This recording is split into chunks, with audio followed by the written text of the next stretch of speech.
Good morning, operators. Stand by. Stand by. Coffee's hot, frequency's alive. 145.430. You're listening to the morning hum. This is the Coffee Break Net. Steam rising with the sunrise glow, signals bouncing nice and low. Foothill light and silicon sky, morning check-ins rolling by. Call sign ready, mic in hand, voices drifting through the band. RF dancing in the air, someone's mobile somewhere out there. Heat up, drop your sign, one at a time, you're sounding fine. Sip so don't rush the day, net control will lead the way. Coffee on the console, radio's awake, morning on the machine, give and take. Voices in the speaker, smooth and clean, so like riding on the beam. Checking out, don't hesitate. This is how we caffeinate. From the hills to the bay, W6EK Echo Kilo starts the day. Check in. AllStarLink been feeling strong. Echolink brings friends along. Mobile base or handheld tight. Everyone's sounding right. Morning traffic rolling through. Signal reports 5x2. Laughing in between the keys. Coffee cup and beeper R's. Mic drop, carry a tone. You're never really alone. One more round, take your place. Good vibes on the interface. Coffee on the console, radio's awake. Morning on the machine, give and take. Voices and the speaker, smooth and clean. Sunlight riding on the beam.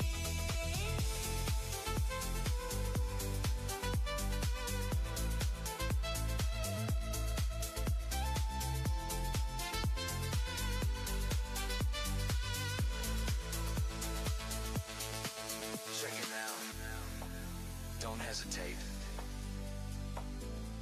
This is how we caffeinate. Morning voices, RF stream. Coffee break, live on the machine.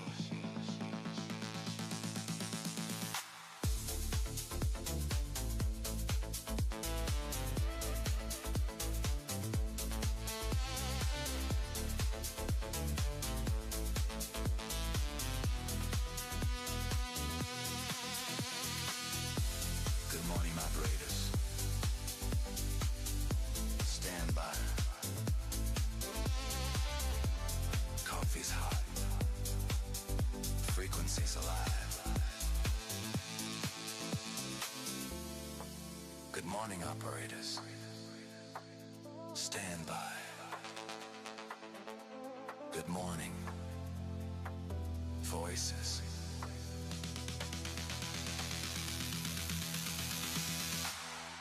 Stand by. Stand by.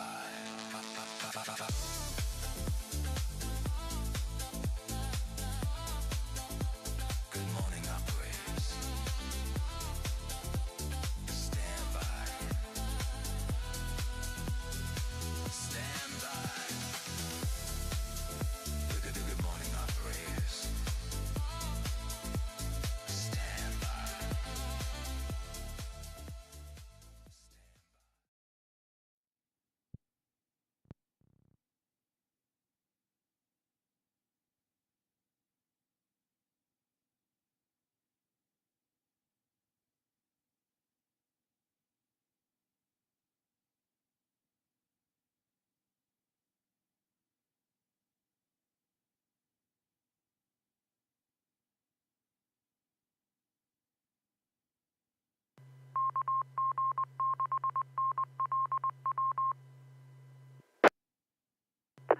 Good morning, everyone.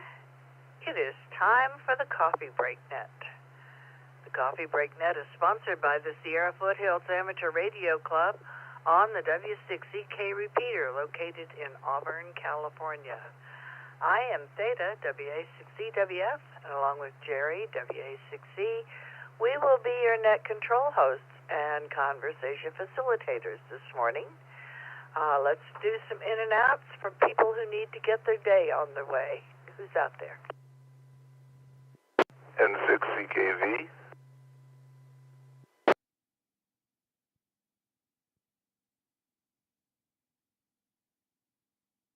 Kilo Oscar 6, Kilo Mike Romeo, over. Kilo Oscar 6, India Hotel Juliet.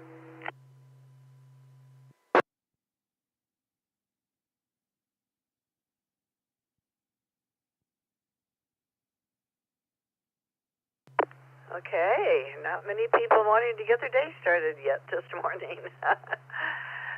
Let's see, I got KO6IHJ and KO6KMR and Carl N6CKV. Carl, you are number one on the list. How are you this morning? Good morning, Theta, Gerry, and Rocky. Pretty good. I'm going to go mow today, so it's going to be a long day on the tractor.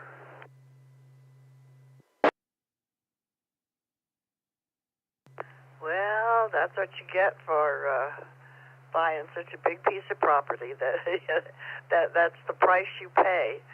As you go out and sit on the lawnmower, you probably enjoy mowing. They took the electrical stimulation thing out of your back, didn't they? Yeah, they did that on Tuesday, so I can go do things. Yeah, I didn't want to mow with that in me. So, of course, the grass has gotten very low. So, how are you doing since they took it out? All the pain is gone, which has been really thankful. It's been a real good experiment, 60-day experiment. Well, that's wonderful. I am so glad that worked for you. And hopefully that did the trick and it won't come back. Yeah, they said if it comes back, they can do it again, so we have hope even then. That's great. That's wonderful. Well, I'm glad that worked out for you, and you can go do fun things like ride your lawnmower around and put your earphones in and have music or think deep existential thoughts as you mow the grass. Thank you for that. How are you and Gerry doing? We are doing just great. Just geezing away. Gerry says just geezing away. Yep, we're doing great. We're no major problems, and we're getting along. That's good to hear. Okay, well, it's supposed to be an in and out, so I'm going to say 73. Everyone have a good Thursday. This is N6CKV. You too, Carl, and say good morning to Ruth for us. KO6KMR. Robert, good morning. Well, good morning to you also, Theta, and the group. I'm going to be doing my usual routine. As you can probably tell, I'm a real creature of habit. I'm going to go to the gym. Probably Karen and I will get out for some coffee or tea a little bit later and watch the people. Saturday I'll be at the Hamfest. I'll be there really early, like 4:30, to help set up and take down, but kind of like the old workday schedule, so I'm kind of used to getting up early. So other than that, I'm just going to turn it back over to you and monitor for a while. So on that happy note, Kilo Oscar 6, Kilo Mike Romeo, and I'm just going to listen for a while. Over. Very good, very good. So, yeah, we're all going to get up early on Saturday for Loomis Hamfest. Well, very good. Thank you for volunteering. that helps make the whole thing work. So you have a good day. Enjoy the gym and the coffee and the people watching. That sounds like a great day.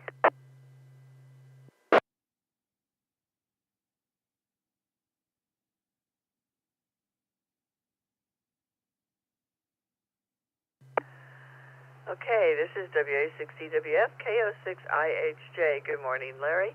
What exotic piece of equipment are you working on today? Good morning, hey, Gerry, Rocky, and I'm still going to say hi to Mizo there. Today I'm going to we pulled out a Kenwood Twins, found out I have a bad rotary switch, and so I got to take that apart and find out if I can get the switch, clean the switch, fix the switch, one of those switch things. Let's see, other than that, I got to box up a 2K dummy load that somebody put we won't say put too much into it, but it was mostly you can make a grilled cheese sandwich on the top of it. So I got to load up that, I got to box up that AllStar, send it back. Other than that, it's going to be a nice, easy day.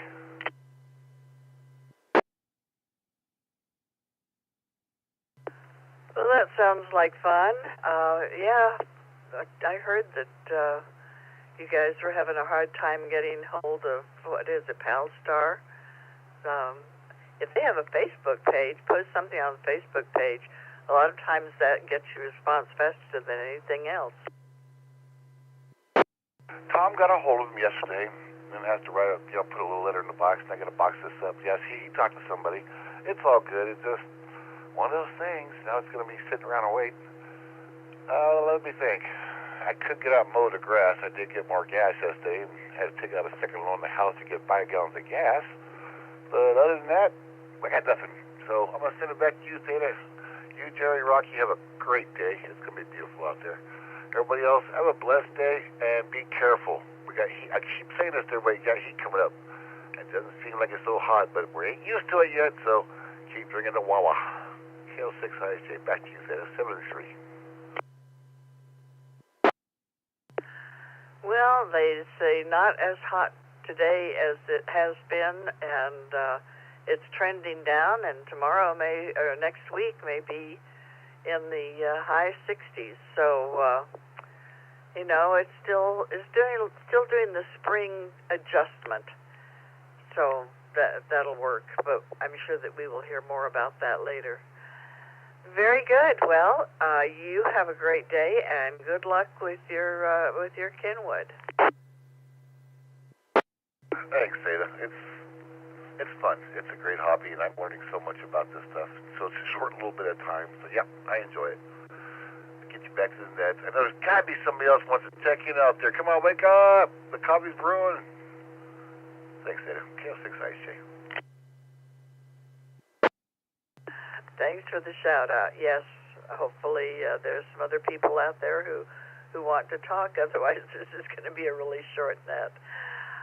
This is W6EK for the Coffee Break Net. Let's do another round of in and outs and see who else is out there. Like Larry says, wake up, everybody. Hey, KCA, Fox Queen Victor, good morning. K7QB.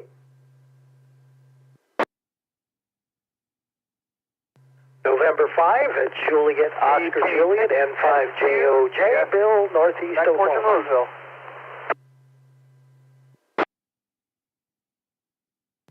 November 5, Juliet, Oscar, Juliet, N5JOJ, Bill, Northeast Oklahoma.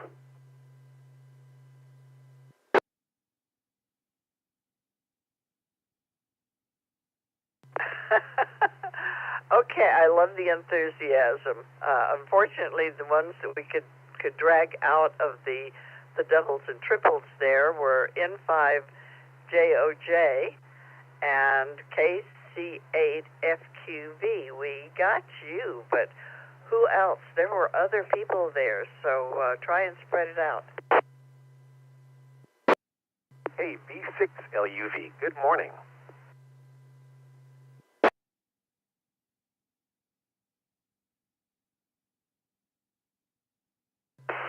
AK Alpha Kilo 6 Sierra Queen, Jeff in Roseville, California.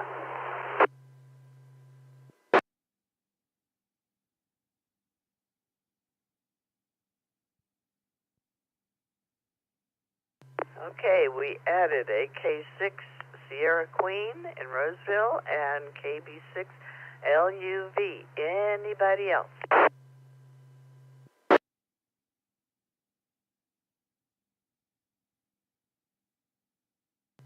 Nope. Okay, up to the top of my list, KC8FQV. Good morning. What are you up to today?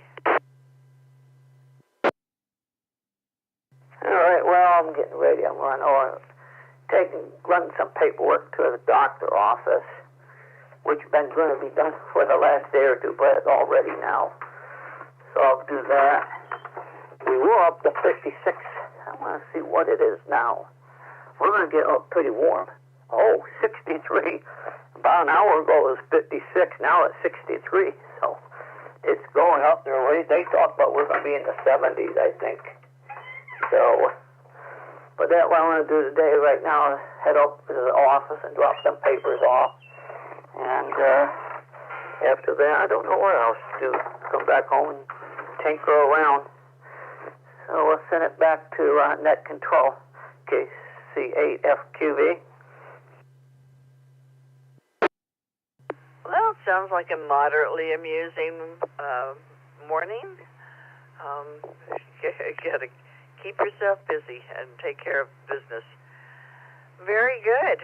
So what fun stuff do you have planned?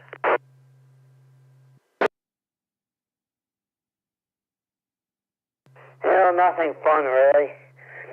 I still haven't done that yet. Looked at the park passes to get for the amusement park. I gotta still do that.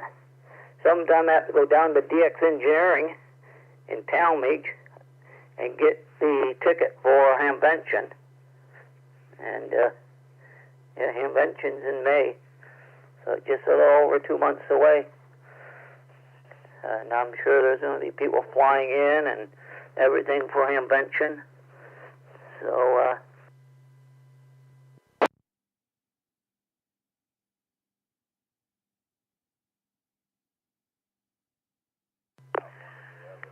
Oh, yeah, Hamvention.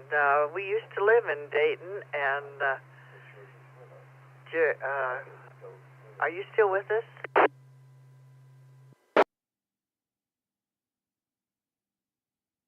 yeah, I was getting ready to send it back to you, and the phone rang. So, yeah, but, Dayton Hamvention is all over 2 months away. So I got to get the ticket for that, and I got to look and get the pass for the amusement parks. So, other than that, not much else here happening. Don't know what I'll do this afternoon. Plenty to do. Never ends. So let's send it back to Net Control, KC8FQV. And it was a good time last night on the video Zoom meeting, Ham Shack. So KC8FQV back to Net.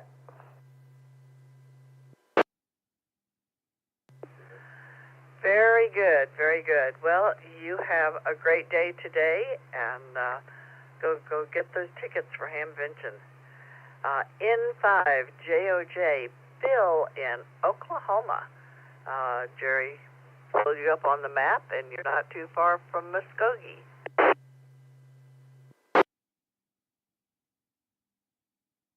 Yeah, hey, top of the morning to you. Boy, this is a treat. I don't usually are not able to get into this net. It's usually such a pile up there.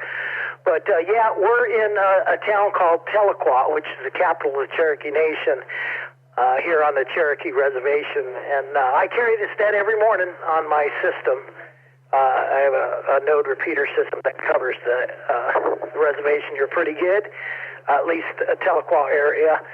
And also, you're on Res Chat, which is my Echolink conference, and then that's tied to Fireside, and then on AllStar 55101. But anyhow, Todd, just wanted to get in there and say good morning to everyone, and hope everyone has a super day today. It's going to be, like they say, 88 here, so it's going to be a day.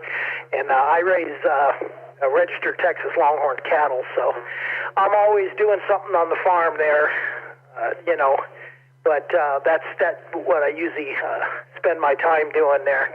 But anyways, I'm glad I got in, was able to say good morning. Let me throw it back over to you, N5JOJ. Oh, very interesting. Texas Longhorn cattle. I have a friend who used to have a Texas Longhorn cow, steer, and he called him Rug because he said when he died, he was going to have it skinned and turned into a rug. I don't know that he ever did that, but he warned us that, you want to go out and pet. He's very friendly steer. You want to go out and pet him? He said, no, you can't. He doesn't know where the ends of those horns are, so you don't go pet him.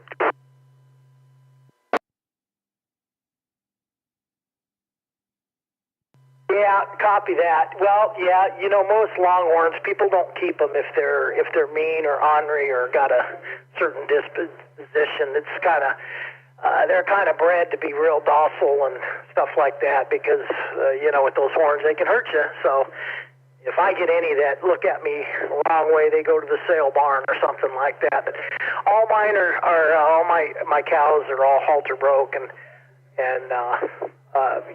I can walk up to them and all that kind of stuff. I raise two kinds.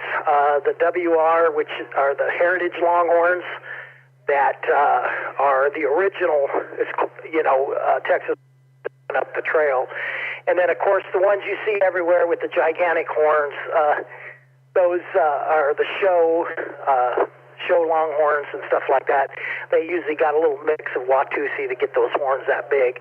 The original Texas Longhorns, their horns kind of go out a little bit and up, kind of like like a chopper handlebars is the original Texas Longhorn. So I raise both, the WR and the show ones. Both those have their own registration. But it keeps me busy, and I've been raising Longhorns, since the 80s. So there you go. I had a short period of time where I slacked off a little bit, but got back into it about 5 years ago. So also do sheep, stuff like that, and it keeps me busy there. But I'm glad I got in this morning. This is a good net, and like I say, I listen every morning. I carry it on my system. That and the morning brew early in the morning there. So, anyways, back to you. See if you have any more questions, and then I'll say 73 to everyone. N5JOJ. So, yeah, I know I'm going to drag this in and out a little bit longer than I should. That technically, I'm going to get a note from the producer about it. But, I'm going to go for it. What's the market for longhorns? What do you do with them?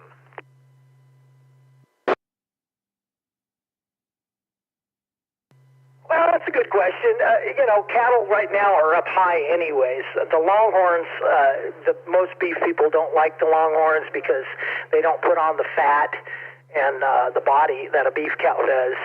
So they're not very desirable to beef cattlemen. But it is the most healthiest meat for you as far as lean and even when you compare it to chickens and different stuff like that, other meats, it's really, really healthy for you and has different vitamins and minerals and stuff in it that the European cattle don't because they eat pretty much some of the brush that the European cattle will not. I mean, they can survive on cactus. They're hardy animals.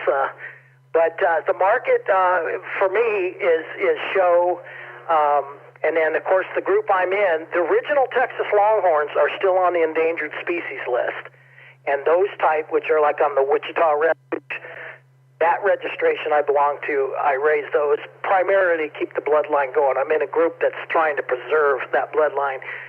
The other Texas Longhorns, a show that you see everywhere, like the Cowboys and their mascot and stuff like that. Those are a dime a dozen, and they're usually mixed with some other type of cattle to get the body or the horns or something else. But there still is a registration for them, and those are your show ones. When you see the Longhorn shows, that's what they show. Let me reset.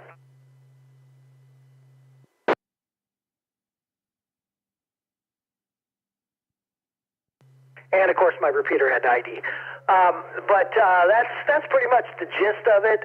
Now the horns on some of the show ones, if you get them mounted, they're worth about $6,000 to $8,000. That generally a nightclub or a bar or a business will purchase those. It costs about $2,000 to have them taxidermied, though. But when you go like into an old bar and have a longhorn up there, so there's a market for that. And then of course the longhorns are all different colors. So the hide, there's a market for that. They're not just black or red. They're usually multicolor. So there's a market for that. But primarily, a lot of people like the longhorn meat. It's super, super lean, healthy for you. So there's a market for the meat. So there's pretty much a market for every part of the longhorn. But like I said, most beef farmers, and ranchers, they do not like longhorns. It doesn't put on enough weight fast enough for them. So there you go. Back over to JoJ. Well, I'm finding that fascinating, Bill. I never thought about it. I know Rugg was very, very handsome. He was a pinto with a kind of cream background and auburn spots, and he was a beautiful animal. So, but I know why my friend Paul didn't have him turned into a rug if it's that expensive. Well, very, very interesting, and I hope you come back and get connected with us again. It's a real pleasure talking to you.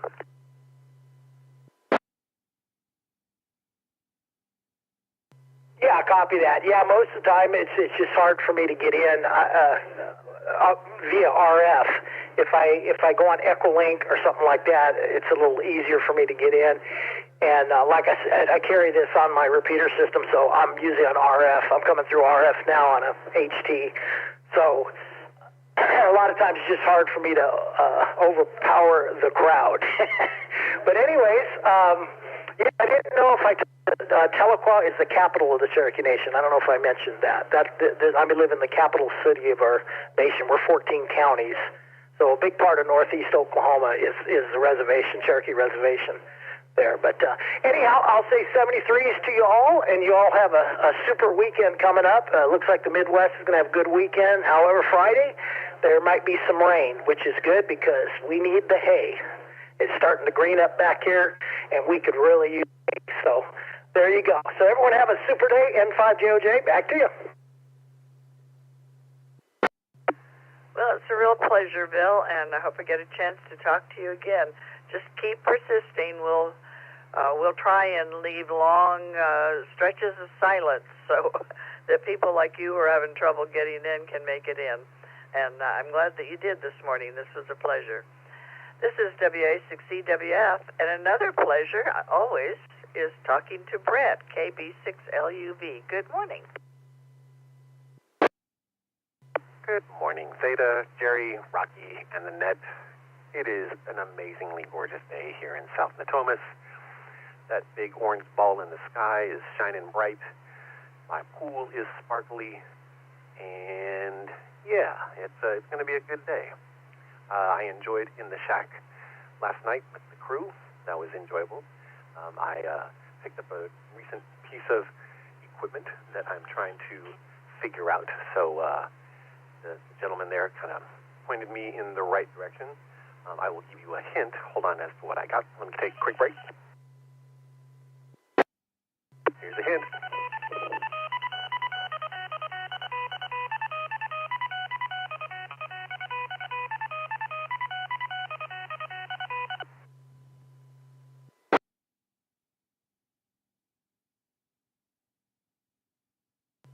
What was that?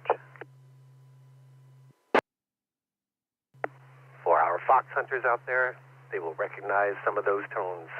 I got a micro fox, and I'm going to be the fox tender in August. Oh, very good. Giving us a preview of the fox. All the way out to August. Well, good. I'm glad that there are enough people who enjoy doing that, and You have to reserve your space all the way out to August. Oh, I don't know if I had to reserve it out that far. It just I kind of chose it out that far to allow for a learning curve because I don't know quite what I'm doing here just yet. I know just enough to get hurt.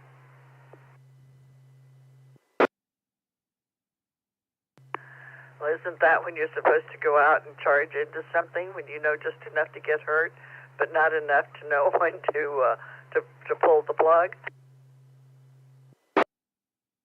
Yeah, that's probably the case, so it's probably a good time to pull that trigger. Hi. All right, well, I want to say good morning to you and everybody else out there, and my mom, Bonnie, in Newton, Kansas. Morning, Mom. You're going to stay on the cool side of the door today, and then later on this week, you're going to have to stay on the warm side of the door. If you don't like the weather in the Midwest, just wait around for 15 minutes and it'll change. So that, and if Mark WGEN is on, we missed you yesterday as we had a nice conversation about waffles, and the topic of real maple syrup came up, and I thought about Mark, our weatherman. So anyway, not a whole lot going on. It is going to be a gorgeous day here, and the pool is open at Chateau Beauchamp-Russell.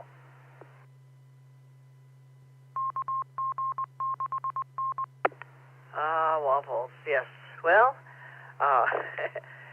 today it's not going to be that good today. Let's see, today's food of the day is nougat, which will, of course, pull the crowns off, and spinach. I like spinach. I'm just not sure I want to celebrate it for its own national day. Anyway, yes, you have a great day, and good morning, Bonnie. Indeed, stay cool. Use the appropriate amount of clothing and protection for the weather, whatever that may be. Yeah, it's crazy weather in the Midwest in the springtime. So, yep. All right. Well, everybody out there in Coffee Break Net land, have a great day. Be blessed. Take care of yourselves. Take care of each other. KB6LUV, Sea of Love, 73. Clear and listening. 73, Brett, always a pleasure. AK6SQ, Jeff, good morning. Good morning, Theta. Good morning, Gerry. Good morning to the net. Hope you all are having a wonderful morning. It's out here on the back porch, and we got lots of little bugs that are coming off of the creek here out behind my house. A little bit of a mayfly hatch. It's a beautiful sight to see all these guys.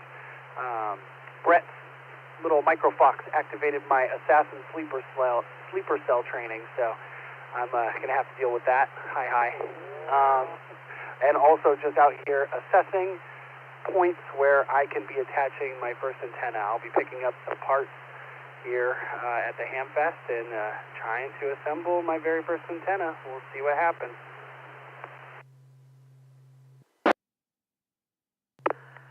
I have great faith in you. You will have no problem whatsoever, and you'll have great fun doing it.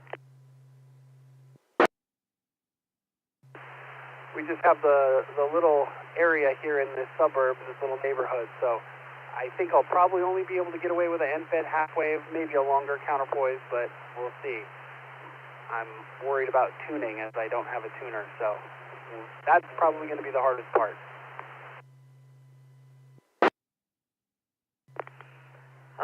Indeed. Well, have fun.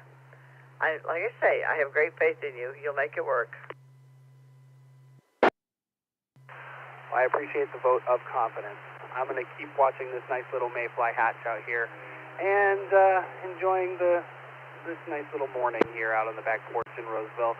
So from me to all of you, have a wonderful day. 7-3 to all. Hope something awesome happens to you today. And thank you, Theta, for running the net today. Really appreciate you. This is AK6SQ, Jeff in Roseville, California. I'll be clear and monitoring. Well, you have continue enjoying your coffee. Thanks for checking in. This is W6EK for the Coffee Break Net. Let's see, national today. I mentioned a couple of them already. It's Good Hair Day. And if you don't have good hair, it's also Wear a Hat Day. I mean, they cover everything, right? It's Live Long and Prosper Day. If you have designs for being a Martian or a Venusian, what was he? Not Martian. Never mind. It's opening day for Major League Baseball.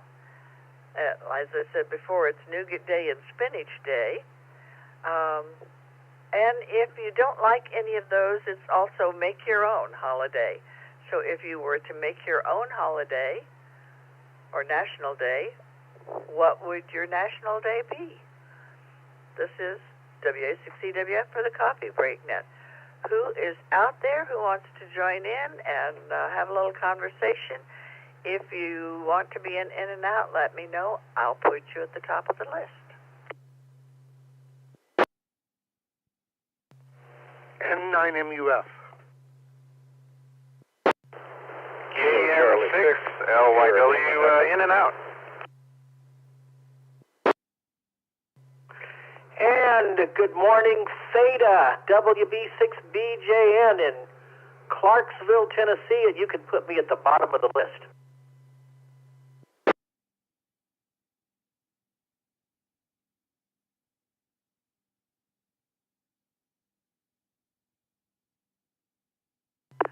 Okay, let's see. I got Mark, WB6BJN, and KC6SLE. There were an N9MUF, and then there was somebody who ended in W and was an in and out. Who is that? KM6LYW, Craig and Cool, in and out. Thanks. Craig, KM6LYW. Okay, we got you as an in and out, so you get to go first. Good morning, Craig. What are you up to today? Well, I'm glad you asked. Yeah, we just got my dad's house into escrow, so I'm just heading over there to clean up the last few items. So, yeah, finally sold Dad's house. And additionally, Dennis and I cleaned up yesterday on a bass lake. We got 25 bass between us.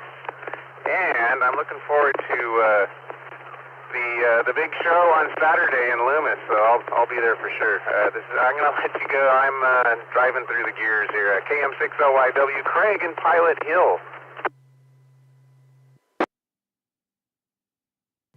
Wow, 25 bass. What are you going to do with all that fish?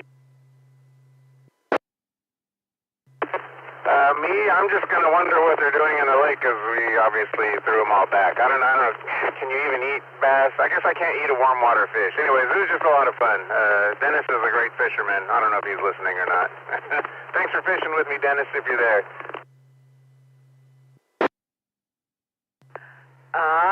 Okay, catch and release. I understand.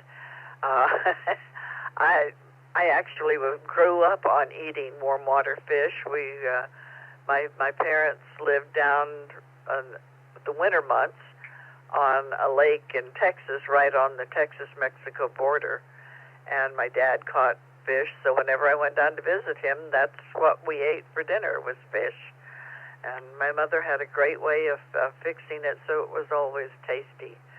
But yeah, I when I was thinking about a stringer with 25 bass on it, was cleaning all those fish. I mean, one or two, I don't mind, but 25? Yeah, it's a cheap, fun, and easy meal, except for the cleaning, of course. But yeah, lots of fun. Oh yeah, any day fishing is a good day. And I haven't been fishing in so many years. Well, we had our grandson with us, and we were in Cody, Wyoming, and just outside of Cody there was a fish hatchery that raised rainbow trout, and they had a little campground, and if you camped there, you could fish in one of their ponds. And our grandson was so excited. He caught a nice little rainbow that was, about a little bit longer than my hand, and he was very excited about that. So we did not eat it. We did a catch and release for that too, because it wasn't really a very big fish.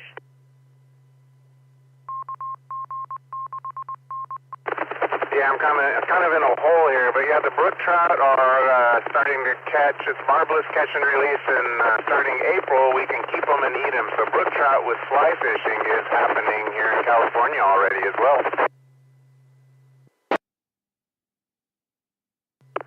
Oh, that's great. Yeah, the nice thing was the people who were there had fly fishing, had all the fishing gear, so we used their gear, but they had fly fishing gear. And the guy said, I haven't done it in so many years, I'm sure I don't remember how. And tried it out, and you know, that muscle memory is persistent. I laid that line out there just as smooth as could be. I was so proud of myself. Yeah, that's more like hunting than fishing when you're fly fishing. It's a lot more fun versus just floating in a tube with the line in the water. That's more about drinking beer. That's a different kind of fun, but it's definitely, neither one of those are actually working, so I'll take them both. Oh, agreed. Now you're getting into a kind of a crinkly spot, so I'll let you say good morning, and nice talking to you. Have fun cleaning out your dad's house. Yeah, copy that. Thanks for hosting the net. Yeah, I'm getting down into Coloma, getting down to the rivers, the big hole here on the divide. So, yeah, see you guys Saturday at Hamfest, KM6LYW Coloma. Indeed, yes, we all look forward to Saturday. You have a great day and drive carefully down there. This is W6EK N9MUF. Daniel, good morning.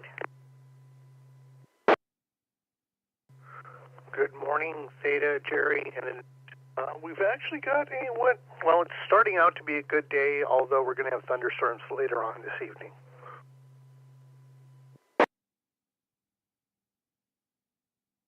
Oh, good old Midwest thunder bumpers. Kind of missed that here. When we first moved here from Dayton, I was put in charge of the golf tournament, the annual organizational golf tournament, and they picked a day, and so I said, and what's the rain date in case it that doesn't work? And everyone here laughed at me.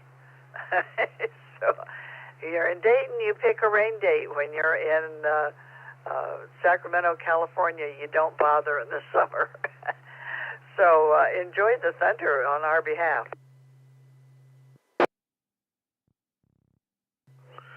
I don't mind it. It's just more of I'd rather not be outside either riding or operating when it happens. But other than that, since I don't have too much outside interaction, I'm fine with it. It was more when I was delivering papers as a kid that I hated both wind and rain with an abiding passion. Oh, yes, on the bicycle, and you can wear your little orange rain suit and hat, and you still get sopping wet. And your papers get wet, and yeah, all kinds of problems with that. Yep, but now I get to make the choice about whether or not to stay inside. Never really complained about it when I was working on the farm, but I guess part of it is quite often it was only feeding the cows that wound up getting wet. Other than that, I was operating inside a tractor, so not a big deal. And often, just given the nature of the fields, if it was raining, it was a break. Just had to feed the cattle.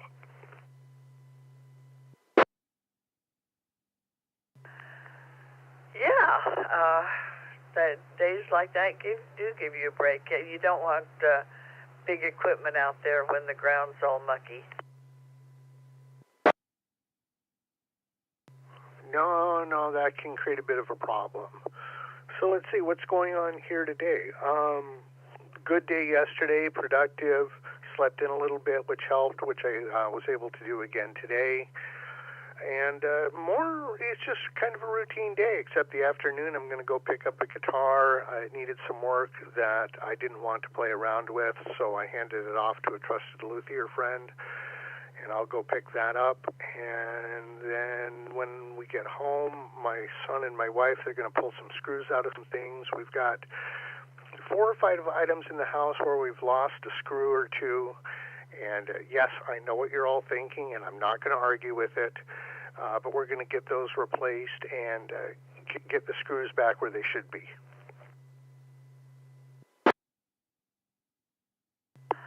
I wasn't going to say that. No, I wouldn't dream of that. You might not, Theta, but I know someone else on the net is, and I don't. If I started to name names, it would go on the rest of the net. Oh, that's funny. Yes, you're right. It would spread through the whole net. Well, anyway, that sounds like a good plan for your day. It is. Just playing around with some SSTV right now. The POTA bags are ready to go. I'm just keeping the laptop out and, topping it off and making sure it's up to date. I'll pack that up on Sunday. And the plan is to go out on Monday for a POTA, hopefully CW, but in a just-in-case mindset, we always bring the laptop just in case we've got to drop back to FT8 and FT4.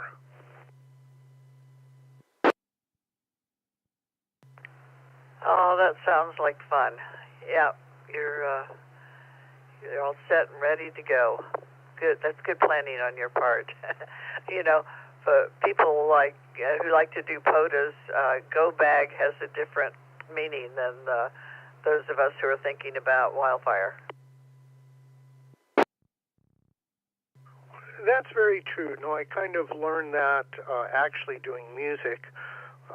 Neither my dad nor my uncle were people who would get ready during off season. They were they'd get ready right at the beginning of whatever season it was. And as a musician, I learned very much when you're done with the gig, as you're packing up for the gig, pack it up and prepare as if you've got a gig in the next 5 minutes. So the lessons that I learned both in music and in skydiving have very much carried on to amateur radio, and the instant that I get home from a POTA, I start taking care of any things that I need to finish up so that if I wanted to, I could hopefully turn around in 24 hours.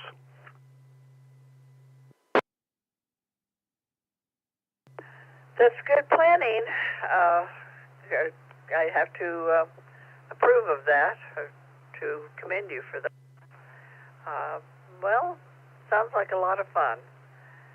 So, how is the little ankle shredder this morning?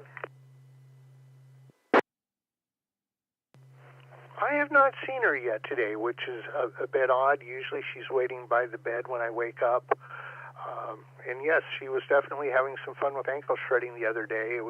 I walked by her and she smacked at me and made it very clear that I was supposed to stop on her level and give her a lot of scritches. I'm sure she'll be here. I think maybe one reason she doesn't want to be here is I've got time and space for her, and I'm not doing something that she could interrupt. At the instant I start doing something interruptible, I'm sure she'll be here.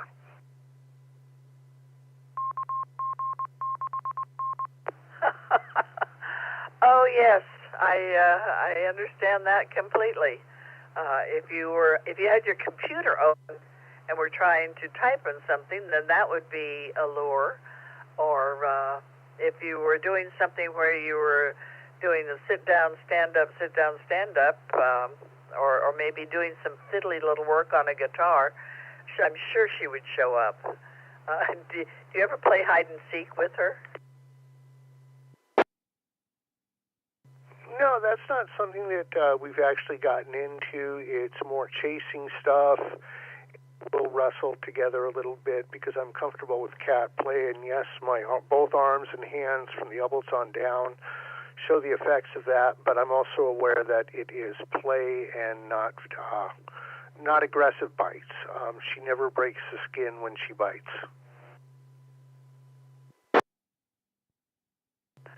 Oh yeah, if they love you, they know exactly how much pressure to put on with it playing. If they're mad at you, then that's another story entirely. But if you have a loving cat and you're a member of the family, very seldom it reaches that point. And I grew up with cats and dogs, so I grew up knowing how to play with them. In fact, my beagle, he's passed away quite a while ago. When he was a puppy, I would pull on his ears and his tails. And my wife at the time were like, why are you doing that? And I said, because what's going to happen is, beagle ears and beagle tails, it's going to be a target for a young child. And if he's not taught how to deal with it now, he could wind up biting, and then we wind up having to put him to sleep. So for him, an ear pull or a tail pull wasn't a surprise. It was an act of love. That's a very good point. Yes, those tails and ears were certainly a target for young children. So you did good training there. I approve. If you get them used to it and they're comfortable with it and you understand and listen to how they react, there's a lot more that you can do with animals than people realize. And a lot of it is just knowing when to stop pushing them and learning to, watch them and listen to them and see how they work. Now, on the other hand, the gentleman who was on earlier and raised longhorns, let's just say that my wife says, I know why you like beef so much, because it's revenge.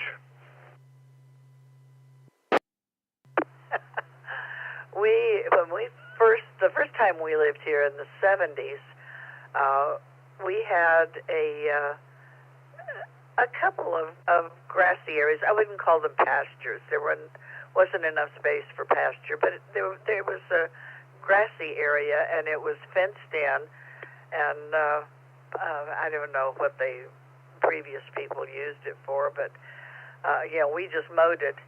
So our next door neighbor had a cow that he wanted bred, and they didn't have, I don't know why, they were separating the cows or something. So he wanted to know if they could use our pasture.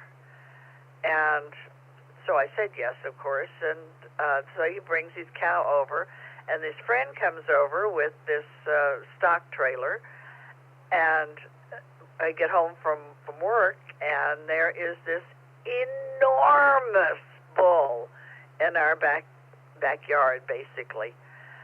And so I didn't go out to the back of the house for days. And finally, everything was successful, and they came to pick up the bull, and I was peeking out the window, trying to say, well, I wonder how this is going to go. And he's walking along, and he has this little piece of butcher's twine tied to the ring in the bull's nose, and they're just walking along, just Rollo the bull. Then he walks him over to the stock trailer, and he drops that little piece of twine, and he says, get in the trailer, Rollo. And Rollo just goes boom, boom, boom in the trailer. And it was just the most amazing thing. And he of course, he said he started it from practically day one when Rollo was a brand new calf, leading him around. And so Rollo just thinks that's normal, that he doesn't have any idea that he's that much bigger than the guy who owned him. It would have been nice if any of our bulls were like that, but they absolutely were not. As I remind my wife, I knew where the 2x4s were in every single corral, and I've gone up against bulls, both tractors and pickup trucks, and every time I had to challenge one of the bigger ones, it was a question of who was going to win.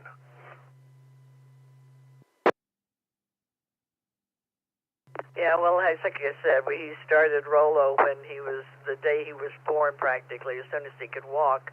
And I guess, and he said that it was the 2x4, tough love with the 2x4, that he would just whack Rollo when he was bouncing around as a tiny little calf. And Rollo still thought that he could take him out with a 2x4. So, yeah, it's all psychology, I guess.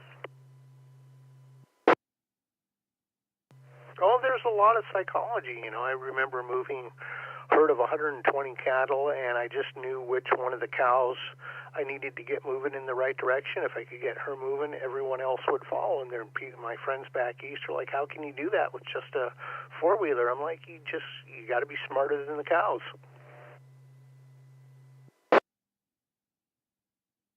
Yeah, and you know, they talk about cow sense. That works for people and horses too, to have cow sense. So interesting experiences in your life, and well, I definitely miss the farm every day. I was sad when my uncle had to sell it, though I couldn't argue with the reasons he did it. He was just not in a position where he could maintain that much property anymore. Well, you've still got a bit of a list, and I'd like to get to Mark in the weather. Though unfortunately, I have a feeling he's going to confirm the thunderstorm outlook. It's not that I don't mind the rain. It's just, you know, sometimes you get a little too much of the winds are a little too high, and you risk that power loss. 7-3 to you and Gerry and the Net Theta, N9MUF. you have a great day, Daniel, and find that kitten. This is W6EK. This is the Coffee Break Net, KC6SLE. Good morning, Graydon. How are you and Lisa today? Good morning, Theta, and I imagine Gerry's in the background, so good morning to Gerry and the Net. We were talking about fish hatcheries earlier, and I don't know if you've ever visited the fish hatchery on the backside of the Sierras. It's just north of Lone Pine. So it's about halfway between Lone Pine and Manzanar, where the Japanese Internment Museum is. We visited that. It's they give public tours. They give tours of the fish hatchery. They have beautiful gardens and lawns around that. And it's open to the public, and you can go and you can take the tour of the hatchery, which is a fascinating process in itself. And if you pack a lunch, you can then go out and sit in the gardens. They have picnic tables, and it's a great place to have a picnic lunch. Well, we have not been to that. That would be another major road trip. Yeah, you know, we really enjoy the backside of the Sierra Nevadas, heading down through Bishop and that area down to Lone Pine. It's definitely a road less trouble. Less people actually visit the east side of the Sierras, but it's a beautiful area. You've done it, I know, many times. And if you haven't toured the Japanese Internment Camp Museum at Manzanar, I think it's a must for everybody. It's a really well-done museum, but it really documents an interesting part of our history. I wouldn't say a good part of our history, but I grew up with a lot of Japanese friends in the valley. One of my best friends was Japanese American. His parents were interned it wasn't interned in that camp. They were interned in a camp in Montana. I believe there were camps all over the United States, and they lost all of their lands while they were interned, so they had to start all over when they got back down to the valley. So I have some personal feelings about that, but the museum there, and I think you've done it, I think Gerry has done it, it's just first class, and it's, I think, one of those things in history that we all should have to visit. Yes, that museum is very well done. there were a couple of the women in our church. All the people in our church were not sent to Manzanar. They went to Tule Lake. But the other one up in Wyoming, I think, is Heart Mountain, and we've been there too. We took our grandkids there, and that was sobering to them. With how could we do that? And you ask that question even today. How can we do that? And I don't have a good answer. Oh, there's some history behind that and why it occurred and who really pushed the button on that happening, but we won't go into that because that'll get into politics. We don't want to get into politics. You mentioned something about today being a hair day. It's Good Hair Day, so you can celebrate all your good hair. And like I say, it's also Wear a Hat Day, so if you don't have good hair, you have options. You know, it made me laugh when you mentioned that earlier because when I was a young man, very young man, my senior year in high school, I had hair resting on my shoulders, long, wavy hair, thick. Now I'm lucky to have what little I have on the top. But in 1972, as a senior at Clovis High School, which had a strict dress code, probably one of the few and last high schools to have such a strict dress code, I was actually expelled from the high school for my hair being too long. And I wasn't allowed to go back to my senior year until I got my hair cut. And I wasn't the only one. There were quite a few of us. It was the times. But we started a movement to change the dress code, and we ultimately succeeded. But our theme song during there, I don't know if you remember it or not, but it was by Crosby, Stills, and Nash, was I Almost Cut My Hair Today. Good morning, Graydon, W6EK. So you were one of them long-haired hippies? Reminds me of that song, Hair from Aquarius. Give me down to their hair, shoulder length or longer. Here, baby, there, mama, everywhere, daddy, daddy. Flow it, show it, long as God can grow it, my hair. I've always had lots of hair. I just didn't have it down on my shoulder. That would drive me crazy. By the way, I have that TM7 radio in the box. I'll probably see you Friday evening as we're setting up. I'll give it to you then. Yeah, Dan's supposed to be home today from the Bay Area, so when I see him, I'm sure he'll come up to say hi. When I see him, I'll remind him that I need the cash for that, give you the cash for it.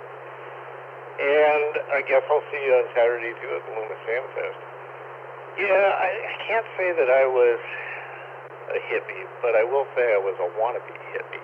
You know, I was right at the tail end of the whole thing. And, you know, I wouldn't have my hair that long today. It'd be fun if I could grow it that long. But in those days, it was just what you did. And, you know, it was a sign of the times. It was a sign of your personal freedom. Growing up in a very strict Calc community, you know, you did get a little static. I know my dad. You know, my dad told me when he found out I had been expelled, my sister ratted on me, because he was curious why I got my hair cut. He said something's going on because you wouldn't have done that voluntarily. But he told me at the dinner table, he said, it's a good thing you went down and got your hair cut, because if you hadn't, I would be cutting it right now. Oh, a man after my own heart. Well, I remember the first time I saw really long hair and it was starting to become popular was when the Beatles came on the scene about 1964 or so, and we made great fun of their long hair, but they had the last laugh, didn't they? They did, and actually, when we still lived in Modesto, Some friends and I, the Beatles are just something that, intrigued all of us, and we all fell in love with at that age. We actually formed just a little make-believe foursome of us pretending to be the Beatles. And which Beatle do you think they made me?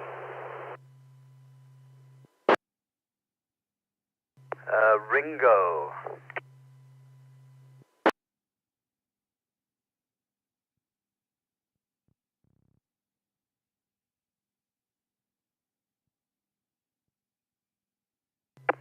Did we double?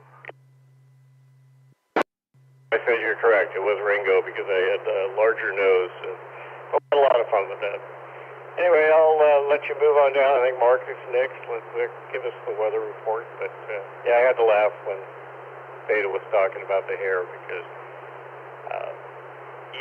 there's part of me that says, boy, wouldn't it be nice to grow hair like that again.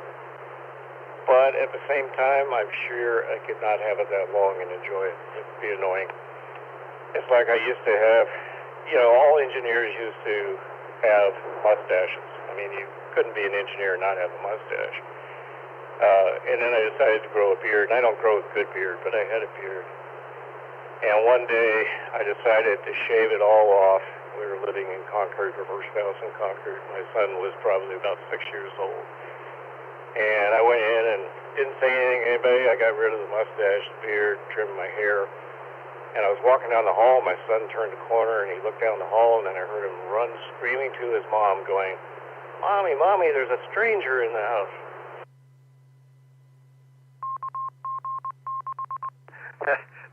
That's funny. That's funny.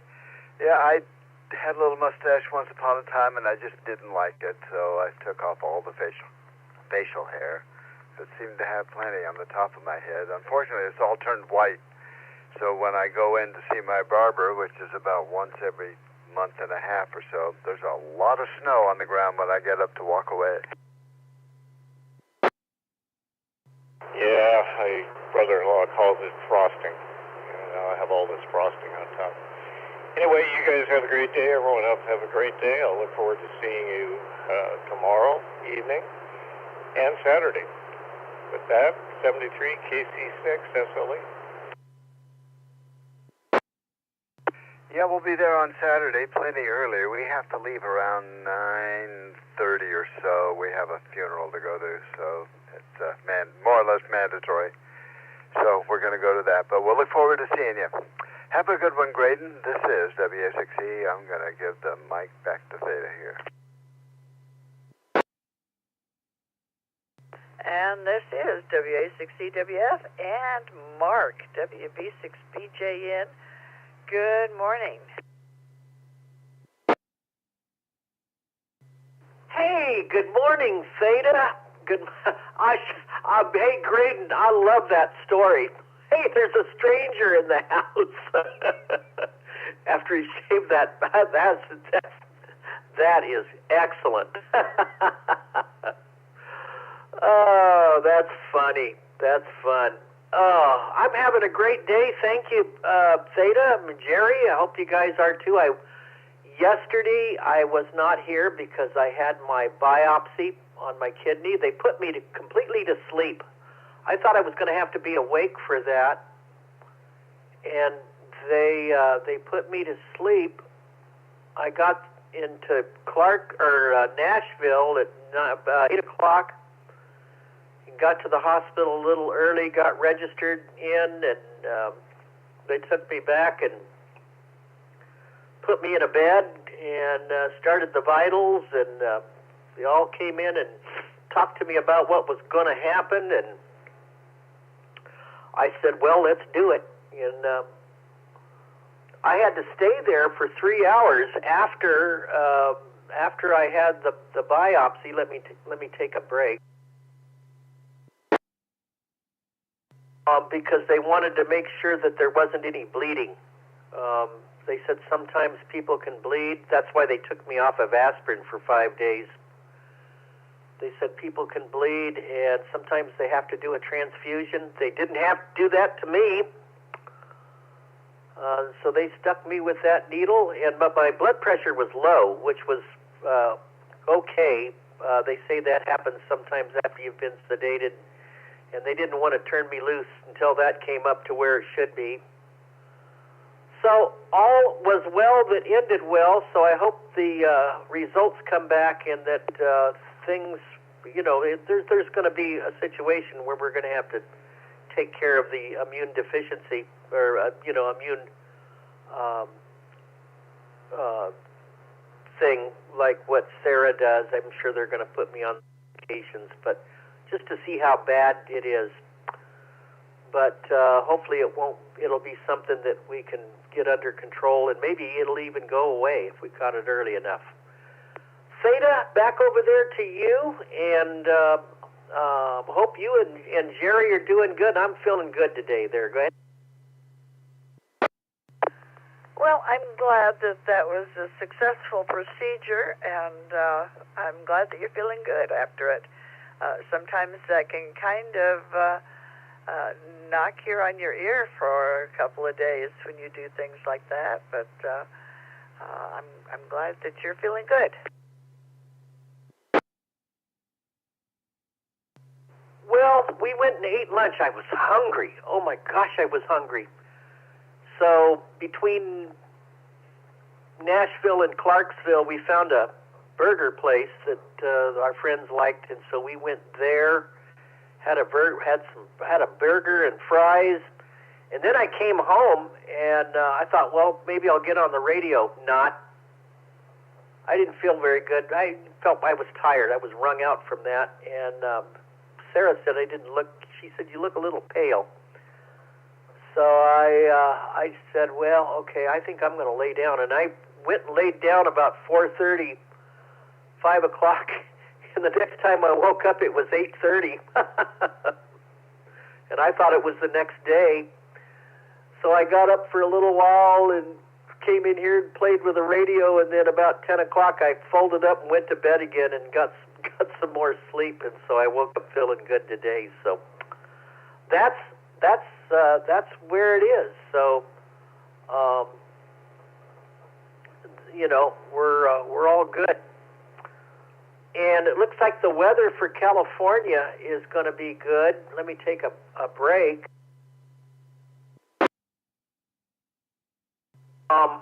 The good news is that there's going to be a flip. Well, it's good news for some people. When I get back to the weather back here, it might not be so good for others. In fact,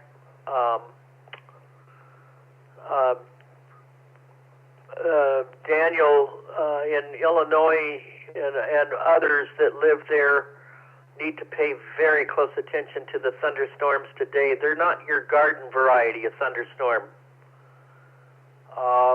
This could be supercellular type, and it's, and especially if it starts out nice and sunny during the day. We'll talk about that in a few minutes. But for California, it's going to be a nice day today, sunny to partly cloudy. There's be some high clouds. There's a low pressure area that's moved out of the Pacific Northwest in through California. It's marking itself by cloudiness. Some high clouds. Some places are partly cloudy. And also, as it drops south and eastward, it's starting to produce northerly winds as high pressure kind of rebuilds back into the Pacific Northwest. So places like Redding and Red Bluff,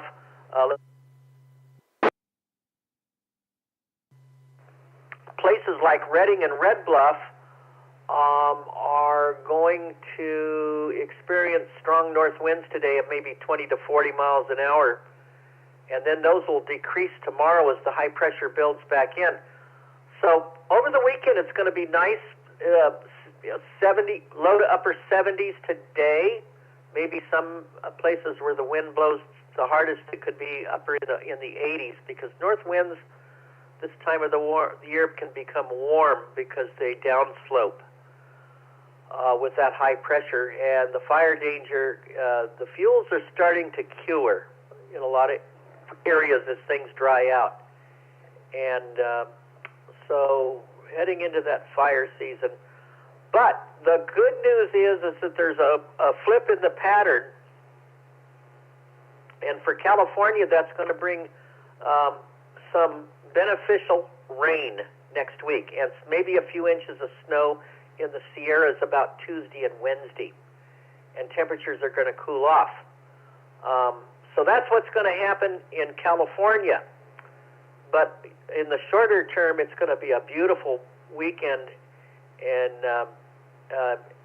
the rest of the week and into the weekend with mild temperatures and not too hot. Back to you, Theta, and then we'll the rest of the nation. Well, it's a beautiful day today. A little high overcast, but yeah, we're having a good spring. I just need to go out and actually deadhead some of my flowers, and we're, like I say, good spring.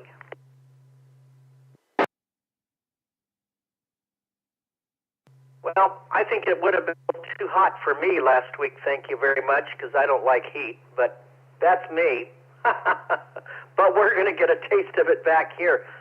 So, I said there's going to be a flip in the pattern. So the flip in the pattern is you've been under high pressure. You guys have been under real high pressure, temperatures more like August than March on your body. It's been way, way hotter than it should be for much of March. March is going to go down as probably one of the, for much of California, is going to go down as one of the hottest months on record. And probably pretty dry as well, because that's what happens when it gets hot and high pressure with sinking air, and you don't get any rain. So with the opening of the door for rain in California, low pressure and high pressure is going to change places. The high pressure that's been over you is going to slide to the east coast. The low pressure is going to set up over California, and so you get active, more of an unsettled, active and cooler pattern going into next week, and may bring some snow in the mountains.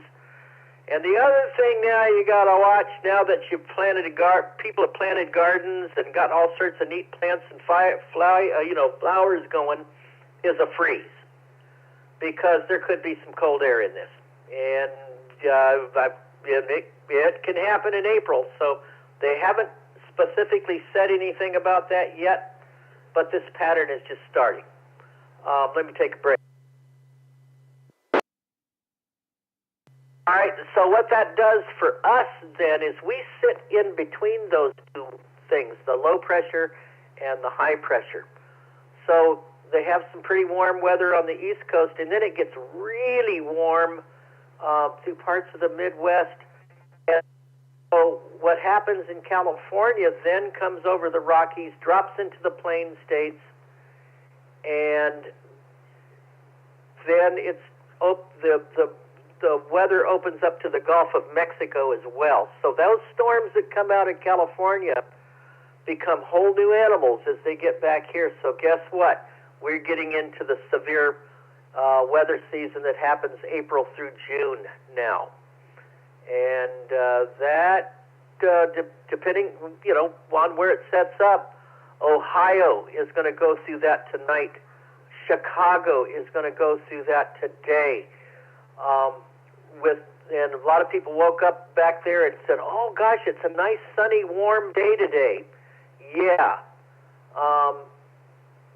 And unfortunately what happens with that is that nice warm sunny Gulf air is moving into a cold front. Let me take a break. And so the cold air to the north combines with warm air to the south, and you've heard me say this more than once, a battle zone is created. So these thunderstorms that happen today and tonight, and especially for Ohio tonight, that's a nighttime event. So those folks in Ohio are really going to have to be on guard and have a way to be woke up, because they're if we get what we call discrete supercells, that form out ahead of the main line, those could be the real problem children, because they have all that warm air and moist air that they can work with, and there could be a risk of some long track tornadoes. And there's a 3 out of 5 severe risk, and also in parts of Chicago, Indiana, Wisconsin, and in Ohio, and all the way up into northern Kentucky. For us here in Tennessee, not bad. It's going to fall apart and weaken. We're going to get some showers and maybe a rumble of thunder out of it, but nothing big for here. And so I say a lot of prayers and hope everybody has a plan in action in parts of the Midwest where this could set up, and hopefully something will go wrong and it won't be as bad as they're thinking it might be. Back to you there, and then looks like more unsettled for the Midwest and South next week as this really starts to open up. Back to you there, Theta, WB6BJ.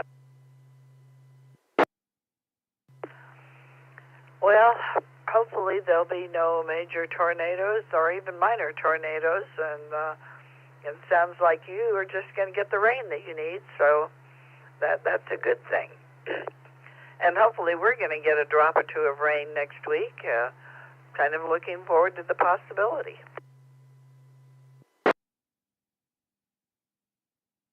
Yeah, you guys could use the rain, and hopefully there's no cold air back behind that could create a freeze. You really don't need that, and that is a possibility that can happen, but it's so far not being called for. But like I said, the pattern is just starting to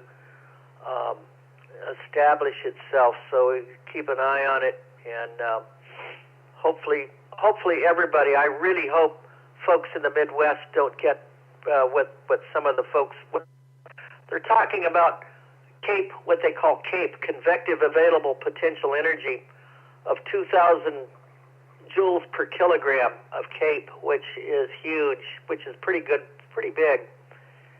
And warm air advection, and then there's a cap, what they call a cap that develops, which is kind of a lid, and that's why it's going to be nice for a lot of people starting off. And then as the cold front comes in, it breaks the cap, or it breaks that lid, and that moist, unstable air jets upward in a big hurry and develops thunderstorms rapidly. And so we just hope that everybody is going to be okay back there, that's for sure.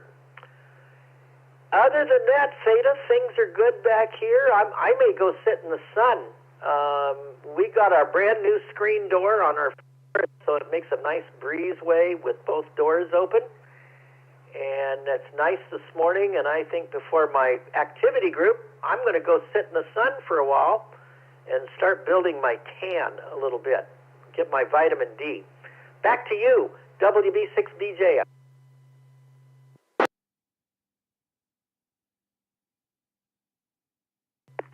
Well, you have a great day and enjoy that nice breeze. We just put a screen on the one door next to where I sit, and yeah, that really makes a difference. Of course, right now, what it makes a difference in is how much pollen gets sucked into the house. But that's what Zyrtec is for. Yeah, there you go. I don't notice a whole lot of pollen back here. I'm sure there is. I know Sarah has some allergies, and I clear my throat a little bit, but I don't have really bad allergies. I never did when I lived in California, thank God. And I don't seem to be too affected back here, which is nice. But yeah, it's already in the 70s. It's going to be 87 here today, too. That's a record breaker. So it's going to be warm. And then it's going to get cold over the weekend behind that front. I meant to say that, too. Even in the Midwest, after the front goes through, there's the cold air. So temperatures are going to drop a little bit. So can't make up its mind. But, hey, we're going to enjoy it. Theta, from Sarah and I, everyone have a blessed day, and we'll talk to y'all later. Gerry, have a great day. Brett, hope you have a great day. Hope everyone has a great day. And I did like Graydon's story when he cut his beard off. That's too funny. W6BJN. Talk to y'all later. Everybody have a great day, a blessed day. Yeah, I laughed about that too. And when he was talking about having a beard and mustache, I was kind of thinking that I was seeing that coming. that was going to be the reaction the first time he walked in the door with that short hair or short beard or no beard and no mustache and a bare face. That was horrible. Well, his son, I'm sure, got used to it. Well, you have a great day, you and Sarah, and enjoy the beautiful weather. So, always nice talking to you, and thanks for the update. We're looking forward to getting some nice, cool weather here. Thank you, Theta, and take care. WB6BJN is now clear. Very good. This is WA6EWS. This is the Coffee Break Net. And we have the Loomis Ham Fest coming up this Saturday.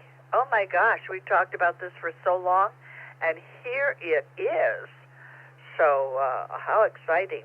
We're all getting ready for that. I will be doling out the coffee and donuts, and there will be prizes. There will be lots of fun things to get. We're going to have somebody running the Coffee Break Net from the location, so they'll be wandering around talking to people, and all in all, it's going to be a great fun event, a fun party with the flea market attached. If you are not inclined to do that, there is, of course, the monthly breakfast at Mel's Diner. You can go have breakfast and then come to the Ham Fest. The problem with doing that is you might miss out on that one wonderful thing that's going to sell at 7 o'clock. Oh yeah, 7 o'clock. And of course, if we're putting things up, we're going to be there much earlier than that. The next club meeting is going to be at April the 10th at the Placer HHS Conference Center at 7:30.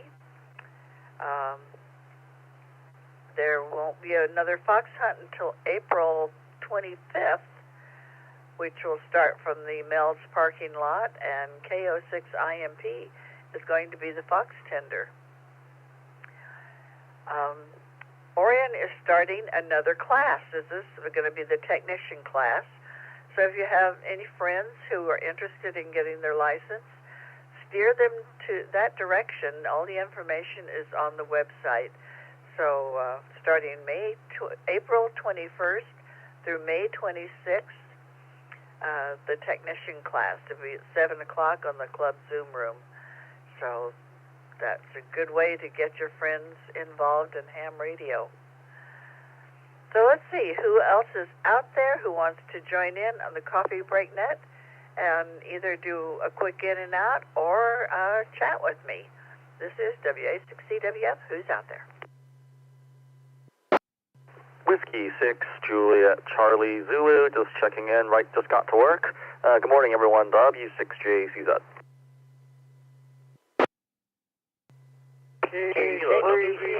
Push it out, please. 6WC, push it out. Good morning, Theta.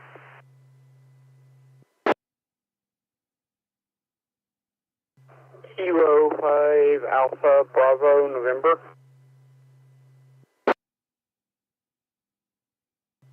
Kilo Delta 3 Alpha Juliet November, in and out.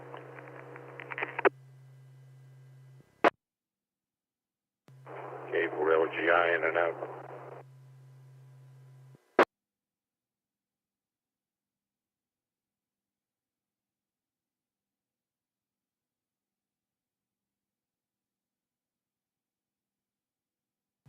All right, let's see. I got Sam, K4LGI is in and out, and Anna, KD3AJN.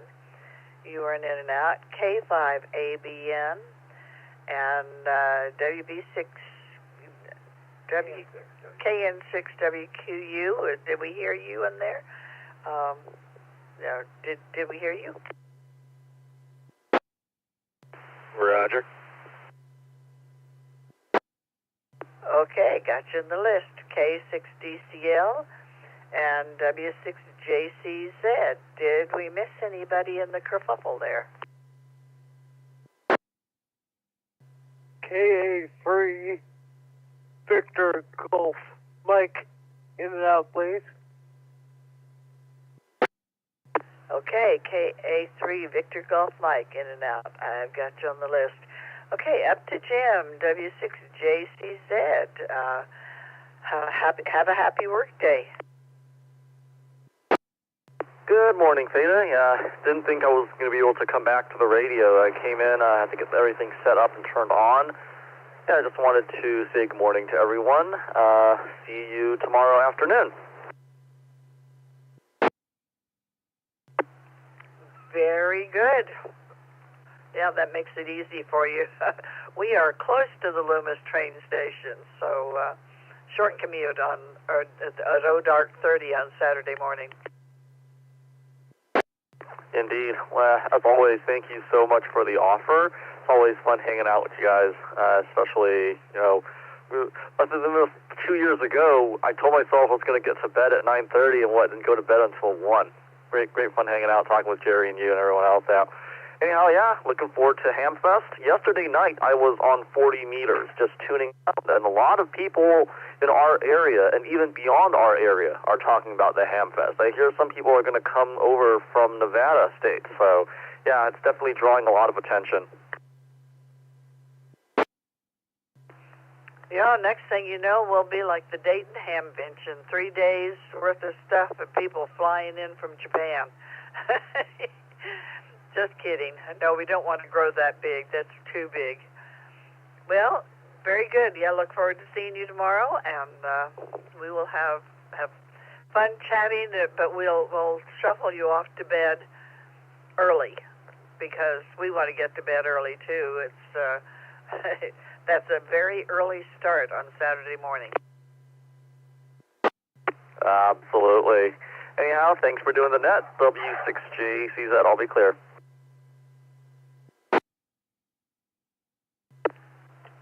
Who are my in and outs? Let's see, KD3AJN, good morning.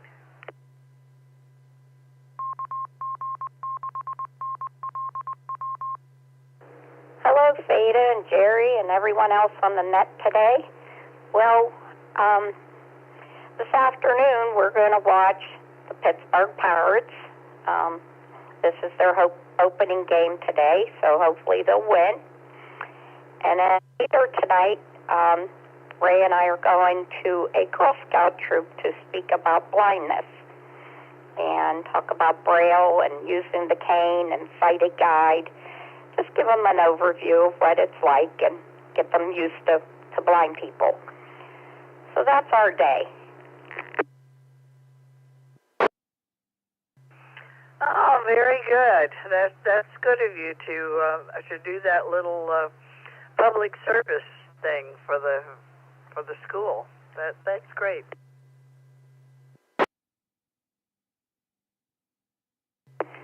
I have done it before, and so has Ray. So we've talked in front of kids before, and they have a lot of good questions. I'm very amazed at some of the questions they come up with.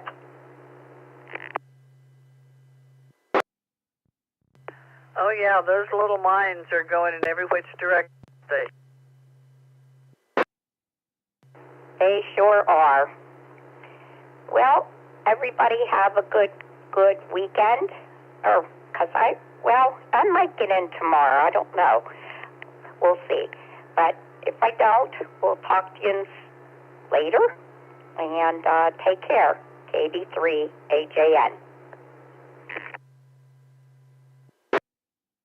7-3, Anna. You have a great day. W6EK Travis, good morning. Weather conditions clear.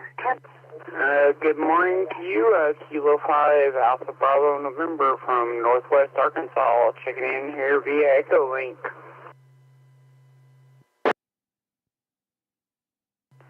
Very good. Glad to have you in. How is Arkansas today?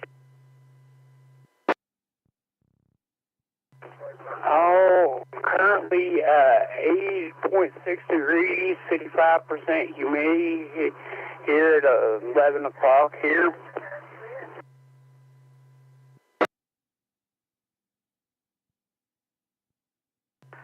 Oh, yeah, that lovely humidity. I remember it well.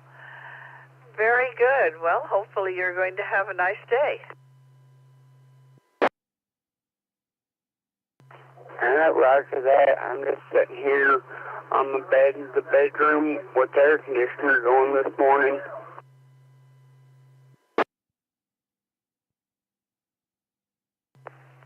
Very good. Well, I'm glad that you checked in. Thank you. Right after that, I just was like, what the heck, I'll check in since I'm up in the Missouri. Still going here, and I just don't do a whole heck of a lot with the Echolink on my phone, and I've been wanting to use it some here lately. Well, very good. This is a great way to use it, and you check in with us and listen to what's going on. Roger that, but yeah, hey, oh heck, what was the guy that does the weather normally? What's his call sign?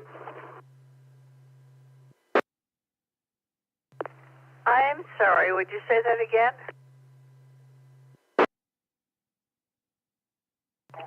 I believe his name's Mark or something like that. He usually talks about the weather a lot on here. Oh, yeah, you just missed Mark. He was just on a little ago.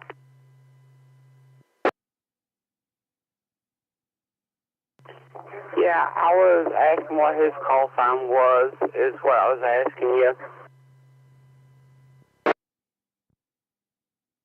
Oh, W6EK. Gerry says that sounds for buy junk now. I'm sure Mark has a better mnemonic for that. Okay, I just want to make sure I got this right. It's Whiskey Bravo 6, Victor Juliet Mike, or Bravo Juliet Mike?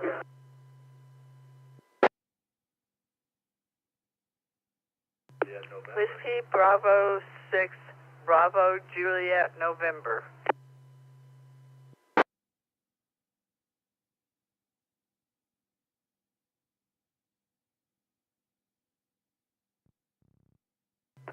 Heck, it helps if I hit the transmit on my phone there.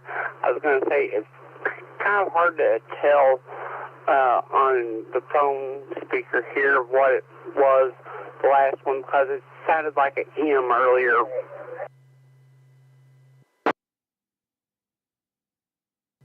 Oh, I understand that. So many letters sound the same.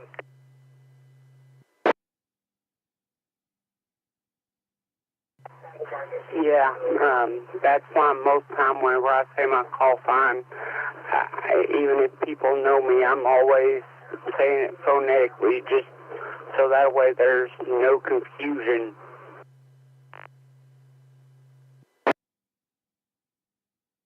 Indeed, indeed. Well, thank you for checking in, and you have a great day today. QSL, roger that. Yeah, see what I can get into around the QTH here in Northwest Arkansas. So, 73 from Kilo 5, Arkansas Broadcasting Network.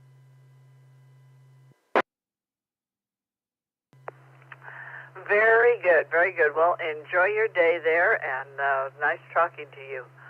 KA3VGM, good morning, Jimmy. Good morning, Theta. Good morning, Gerry. Good morning, Rocky. And good morning to everyone else on the net. Well, I had an eventful morning. They had a planned power outage here, which I unfortunately didn't know about, from 5 o'clock this morning until about 7 o'clock. And apparently that has made my cable modem have amnesia. It no longer remembers who it is. So they are coming to replace that later this afternoon. So I'll be tied up with that for a while. So that'll be my day, I guess. Everybody have a good day. And I hope we don't get that bad weather Bork is talking about back here, but we shall see, and we'll be ready if we do, I guess.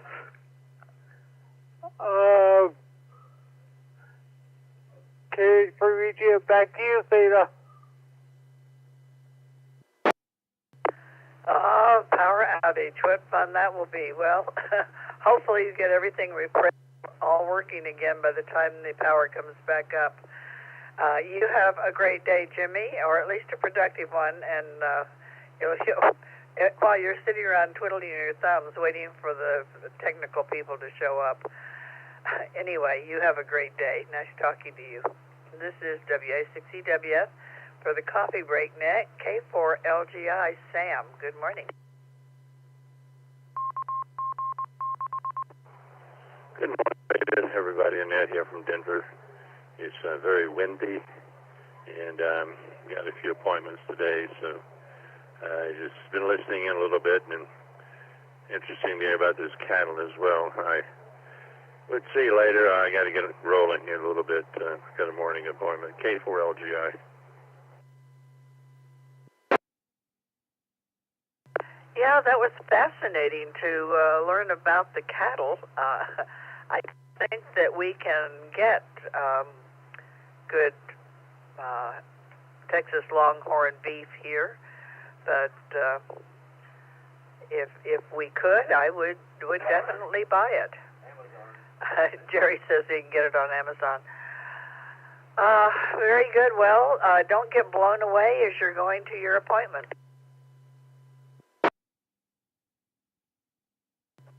Yep, I'm aware of lightweight hoodie. Talking about the hair thing. Can't keep a hat on my head this morning. And it winds everywhere. I don't know, it's just been that way for a month. I guess it's a March winds or something. Okay, so I'll catch you later, K4LGI. You take care and have a good day. Dan, KN6WQU, good morning. Good morning. This is KN6WQU. Hope everybody's having a great day. Just finally getting a chance to get the tune-up done on my truck here. A client. I was waiting for a client to show up for me some parts for a car, so just trying to get her done. But that's pretty much all I got. Just a quick in and out this morning. Just another beautiful day. This is KN6WQ. Are you like the cobbler's children whose feet have no shoes? Your truck is the last one to get fixed. It goes, and we're sitting here talking about that. Truck needs to be repaired. I have been having an EVAP issue for the last, probably 3 years. I just keep resetting the code. So I finally put hoses on this morning, fixed that idea. It just needed new hoses. I have them, I just never put them on. So yeah, time a little TLC, I suppose. Indeed. Well, I'm going to give your name to our pastor, Allison Berry. She drives a rolling catastrophe. She was going someplace, and she had no brakes in the car, so she just kept downshifting until she was able to stop and tried to time it with the stoplights to get there with no brakes. But then she said she did fix the brakes, and she fixed them herself. She had a mechanic friend who was teaching his son how to do brakes, and so they worked on her car. She definitely may need some help. So if you get a call from somebody named Allison Berry, she's our pastor.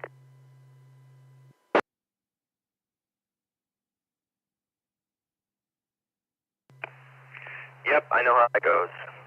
Well, I gotta get talking to the client here, and hope everybody has a great day, and hopefully I can stay on top of maintenance. KN6WQ. You have a great day, too. This is W6EWF. This is the Coffee Break Net. Who else do we have out here? That was the end of our list. A whole bunch of in and outs I dragged out as long as I could. Who else is out there who wants to join in on the Coffee Break Net? K6DCL, good morning. KO6TH, good morning.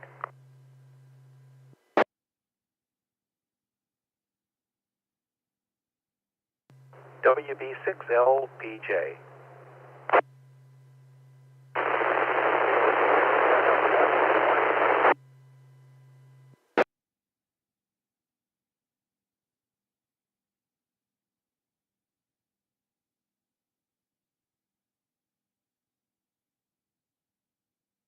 All right, I am sorry, Dave. I did miss you. K6DCL. I got Greg, KO6TH, and WB6LPJ, Don, and somebody who is very noisy.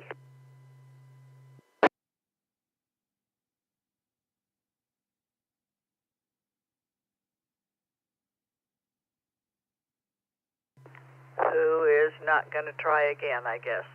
Dave, K6DCL, how's your day going?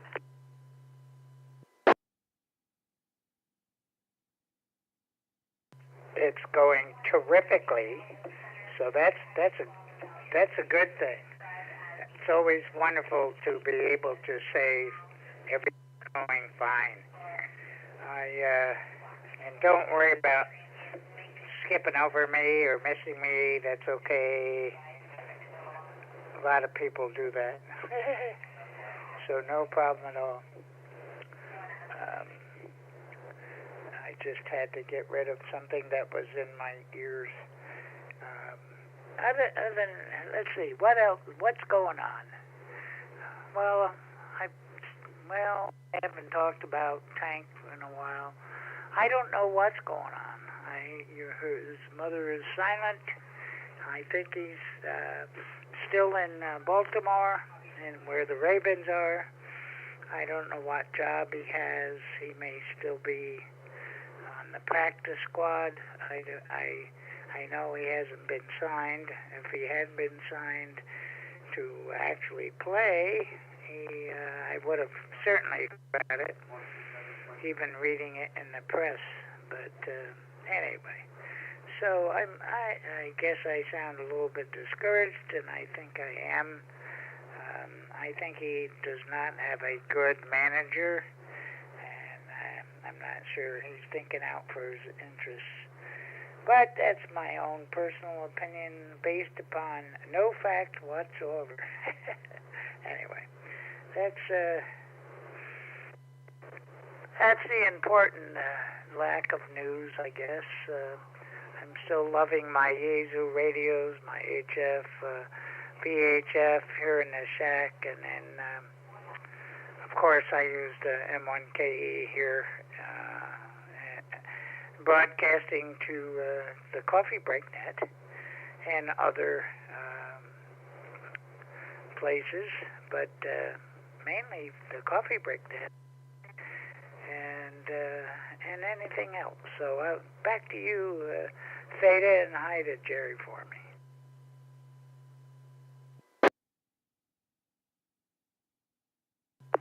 Well, let's see. No news here. We're just doing stuff and getting ready for the big Ham Fest on Friday. That's our big event for the week. So we're going to be able to come down to that. I wish I could. Just 2.5 hours of driving is not in my repertoire anymore. I have an inner ear thing going on which gives me some dizziness, and especially when I'm moving, which means like driving. But I still get around town and stuff like that. We make our doctor's appointments and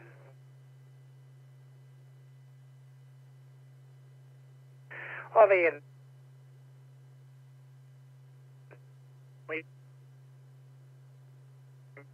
are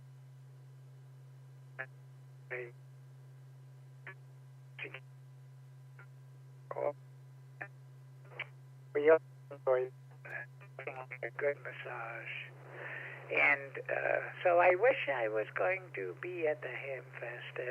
Sounds like a ball. I know it's been a ball every year, and you do such a great support for the Ham Fest. I wish you could send me one of your donuts. I love donuts. And other than that, we're having fun with videos and having fun just being here and talking and stuff like that. Back to you, Theta. Thanks so much for taking me in. I appreciate it. Oh, you're very welcome, Dave. And like I say, I apologize for skipping over you.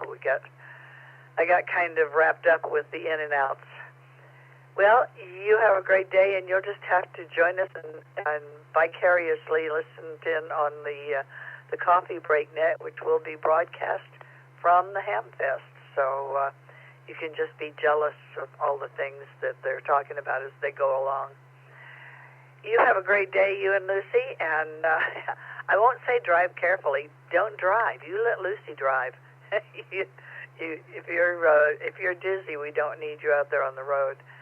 This is W6EK for the Coffee Break Net. Hey, 7-3, thanks so much, and have a great time at the Ham Fest. I will be thinking about you guys having fun. K6DCL. We'll talk to you next week. See ya. 7-3, Dave. KO6TH, Greg, good morning. Is this a boat day? Good morning, Theta. Good morning, everyone. Greg, KO6TH. It should be a boat day, but I've got the Hamfest on-site thing this afternoon, so no, I got to get back in time for that. So I'll probably do Monday for a boat day, I think. I don't know. Got some things to configure and pre-configure for installation, and got a bunch of stuff to do down there. But nope, not yet. Anyway, today what is Thursday? I don't know what today is going to be. Puttering around the house, I guess, and getting ready for the Hamfest on Saturday. That's more to do tomorrow, maybe. I don't know. Charge batteries, that kind of thing. I don't know. I'm just kind of winding down after a lot of things. Oh, I need to start getting the Astronomy Club newsletter going. That's got to come out on Sunday. So, yeah, a lot of work to do. I'm not sure where to start. KO6TH. Well, let's see. What was the target for astronomy this month? This past month was an interesting one. It's a little galaxy, IC 70 or 47. I forget what is the number. 25 IC 2574. Coddington's Nebula. I don't know who old man Coddington was or woman, but discovered back before they knew galaxies were separate things. They thought everything was a nebula. It is a small little thing sitting out just to the side of the Big Dipper, and it's about 90% matter, and which makes you wonder, how do you image such a thing? Well, the other 10% is what's glowing, and that's what we take a picture of. So it's not a whole lot to look at, than unless you know what's behind it. I'll send you a copy of what I submitted this month, but it's just a little kind of a colorful blob sitting out in the middle of space. KO6TH, back to you. Oh, very good. Yeah, I haven't had any recent updates in nebula, so my folder for Greg's nebulas or Greg's astronomy needs to have a new item in it. You know, I always appreciate those. I appreciate people, somebody who actually appreciates what I do. It actually ended up being, where's the image? Come on, Ron, there it is. Let's see. I'll send you the high-res one because it's so small. And it is, so I got almost 2 hours on it. It's just this colorful little smudge sitting out in the middle of nowhere. And kind of lonely looking, actually. But anyway, actually that's too big. That's 6 megabytes. Let's send you the reduced one. Cottingston. I need to look up who Cottingston was. But anyway, open that, and I'll send it off to you in a second here. KO6TH. Coddington was astronomer Edwin Foster Coddington, and he discovered the spiral galaxy. He discovered the spiral galaxy in 1898. And there's some really interesting pictures of it. Okay, yeah, it is Cottingston's Nebula. So here you go. I can't type and talk and PC at the same time here. Send. Okay, should be in your intro in a second here. It's a cute little thing. Like I said, it's before they knew that nebulas weren't. Everything was a nebula, and it was what was it? They noticed a star in the Andromeda Nebula. They were just trying to figure out the distances of things, and they realized this little star was sitting out there 2-point-something million light years away. And I figured, that's not a nebula. That's something outside of our galaxy, and that was the day that like everything changed. What was that series? There was a series of years, 30, 40 years ago, 50 years ago, called "The Day the Universe Changed," and it's all about the scientific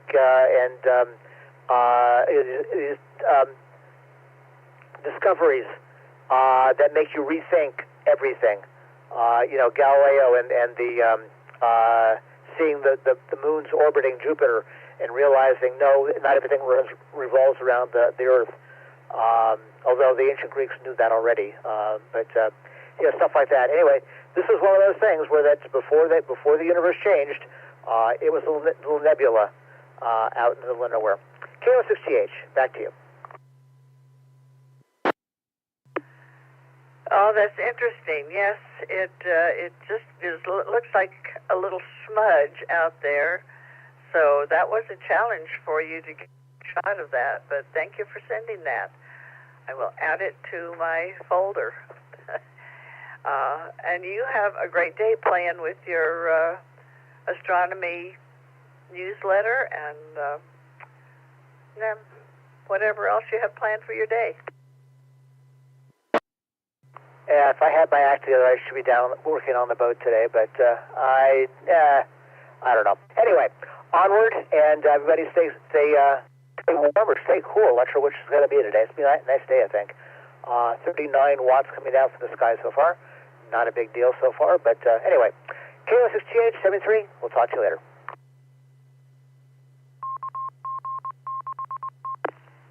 Yep, you have a great day, too. This is W6EK for the Coffee Break Net.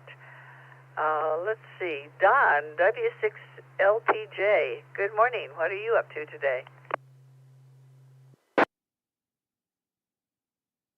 Good morning, Theta. I just want to check my AllStarLink. Am I getting into the repeater okay? Yeah, you're getting in solid. You sound great.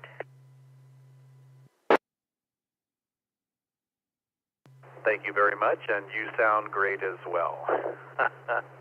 always good to hear you on the repeater, and I know Gerry is lurking in the background. So good morning to Gerry and Rocky. And I'm not sure. I thought you had another dog that you were now the proud owners of, but as I recall, maybe that has changed. I'm trying to recall.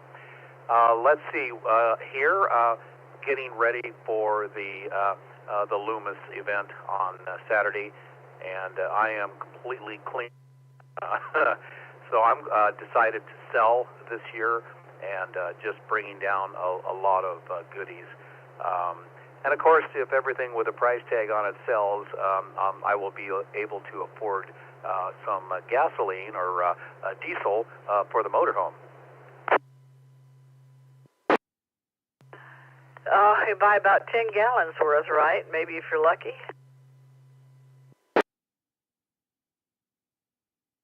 Yeah, let's see, and 10 gallons, about 70 miles, so that'll get me to the next gas station.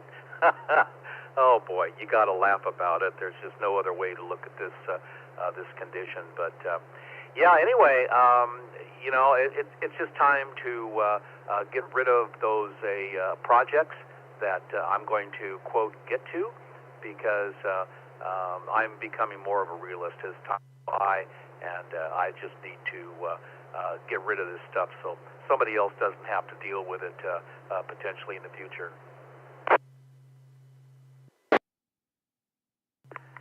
Well, we have a story about that. Our daughter told us some years back. She was here visiting, and she and Gerry were walking through one of the barns down there, or maybe looking into it. I'm not sure there was any walking through possible in it. It was so stuffed. And she said, in her own loving, gentle, and kind way, "Get rid of all this crap, Dad, before you die so we don't have to deal with it." So, you know what happened? We did. We got rid of 90% of the crap that we had in there. And you know what fills that barn up now? Her stuff. A great big, huge pile of her stuff.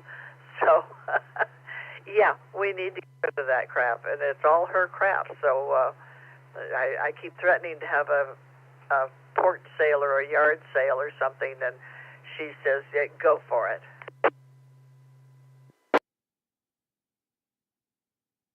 Yeah, out of sight, out of mind, and you know, if she hasn't used any of that stuff for what, a year, yeah, it's time.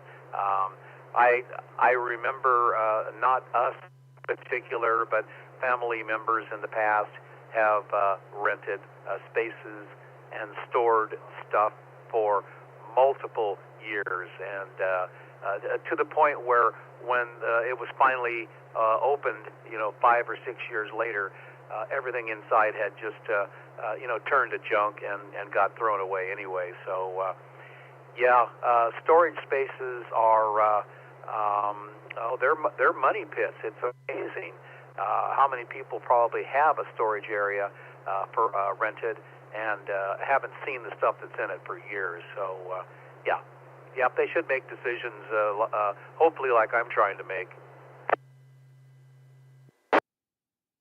Yep, that's pretty smart of you.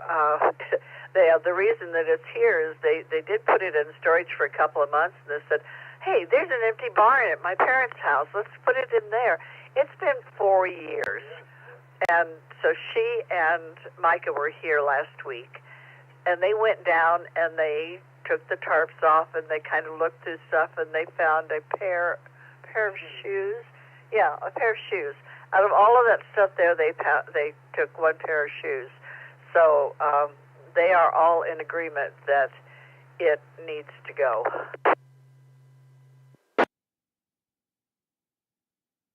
Yeah, I'm trying to think of some of the services out there, 2 men in a truck or whatever to get rid of it. I know we have had in the past one particular individual and his mother-in-law. They would show up here and haul away excess concrete or whatever we had that was an eyesore. And we're actually getting to the point where I need to do that again. But anyway, I'm just rambling on here. I'll let you go. We're doing the net, and looking forward to seeing you guys there on Saturday. And looking forward to the coffee and donuts. And hopefully I am close enough to where I can sneak away from my table and go over there and say hi. You guys have a great day. Thanks for doing the net. WB6LPJ. Well, hey, say hi to Michelle for us, and we look forward to seeing you on Saturday. This is W6EWF. This is the Coffee Break Net. Let me see, just a quick rundown on some of the things that you may or may not know about. Every Monday at 6 o'clock is an All Nodes Net. So if you have any questions about any node of any type, that is the place to ask them, because there are people there who have answers, and that's on the repeater or on the AllStarLink 51018. The first and third Wednesday is the Elmer Net, run by W6EMR, and that's at 7:30 on the repeater. Again, you have questions, we have answers, multiple answers. Some of them may be even responsive to your question. No, Eric runs a pretty tight net, so the answers will be responsive. Otherwise, first, second, and fourth Wednesday is in the shack, and that was last night. I'm sorry. Apparently a good time, and that's on the club Zoom room, where you get to actually see things that people are working on. Tonight is our weekly 2-meter net at 7:30 on this repeater, and that covers the ARRL news, satellite report, and the infamous mystery question. The answer to which is always B. Or that's my answer anyway. Friday trivia night is the first and third Friday, so we're looking for that next week. And those are some of the things that happen with this club. Who else is out there who wants to join in and chat with me a little bit, or do a quick in and out? Let me know. This is WA6EWF. Kilo Golf 9, Mike in and out. That H, Peter L. Bro, quick in and out. KI6RT.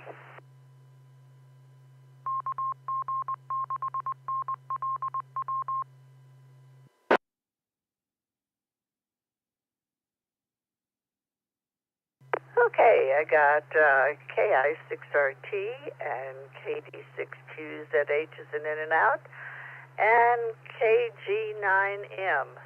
So did I miss anybody in there?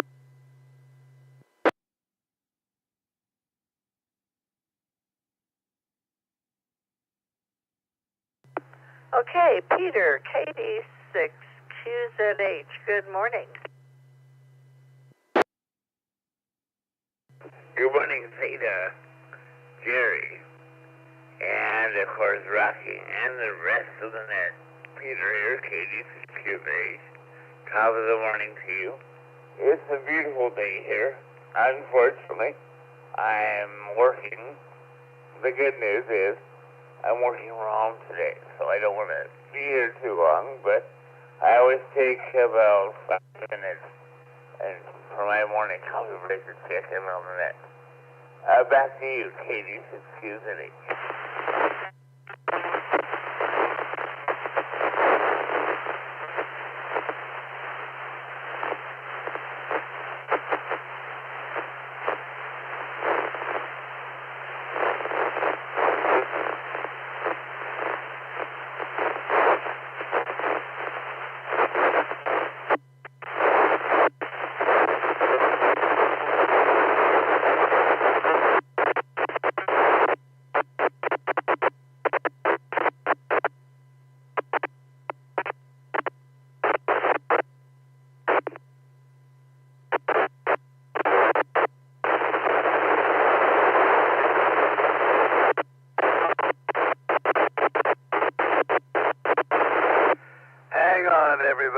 got somebody on the RF input here on the repeater that's creating an issue. Maybe their mic's held up.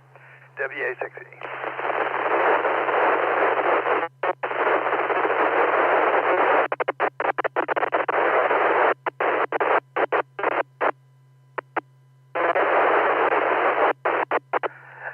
I would go ahead and we could continue to talk to you, but I'm not so sure that the repeater won't time out in a couple of minutes. That's okay, Gerry. I don't need a lot of time. I just wanted to say hello. How are you doing today? I'm hearing the beep on the RF side, which means the timer is resetting, so we should be okay. I'm doing just fine, getting ready for the big flea market. Got some stuff to sell. And in the old tradition of getting rid of stuff in here, it's time to let some go. So I'm glad you're doing well. I'm going to give this back to Theta, W6EK. Okay, take care, Gerry. You have a good day. And I appreciate you both for being so kind and patient and welcoming for everyone. Oh, it's always a pleasure. And glad to hear from you. We like knowing that you're okay and that you're doing well. So enjoy working from home today. Okay, Theta, but I better get back at it. Okay, so time to get back to work. Although I look forward to a day when all I have to do is ham radio, or I can choose what I want to do. KD6Q&H, back to net. Good morning, everyone. 7-3, Peter, you have a great day. KG9M, Frank, good morning. Good morning, Theta and Gerry and everybody. This is Kilo Golf 9 Mike Frank, and we're getting close to Hamfest, as you talked about earlier. Today I pick up the keys for the train station. We have a on-site kind of a confirmation brief tonight, 5:30, for all the team leads and the volunteers. You know, I know you're very well familiar with this. You know, the plan is great, but if no one knows what the plan is, you know, that's not so good. So trying to provide several different opportunities for folks to that haven't done this before, you know, to understand what all is going to happen on Saturday, and then we should be good to go. Oh, yes, we've been to many of those. I know what my plan is. I'm pushing the donuts and coffee, so I have an easy one. Yeah, and that's true. You know, there are a lot of folks here that have done this year after year and have been in the same positions, which is great corporate knowledge, and that is another strength of the event. You know, is getting a lot of folks back. So again, opportunities for folks so that they, you know, understand what's going on. We have the incident action plan, which went out last night, and has all of the frequencies on it. Same ones as before, but if, you know, there's some new folks here, they can refer back to that and program them into their HT.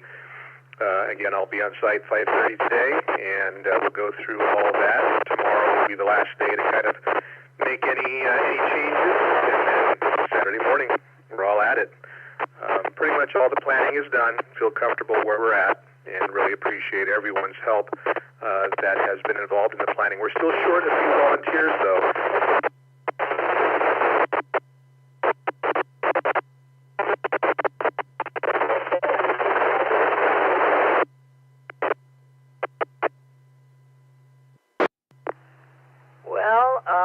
Yeah, hopefully people will step up at the very last minute.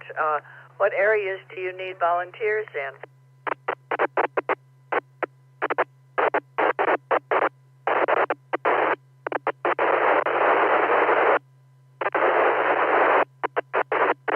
Not sure if I'm talking over that, but anyway, that's pretty much all I had today, Theta, so I'll turn it back to Ned.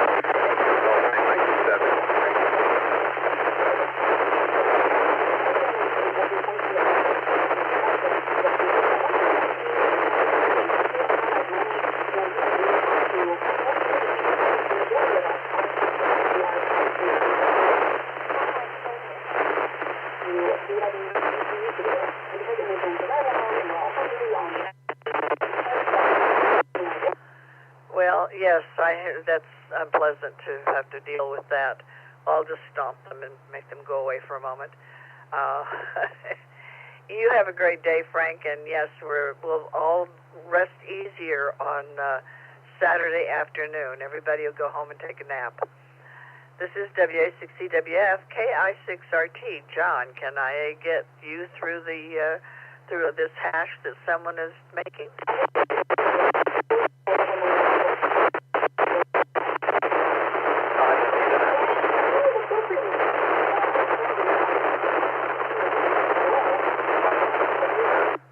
I'm going to check something here.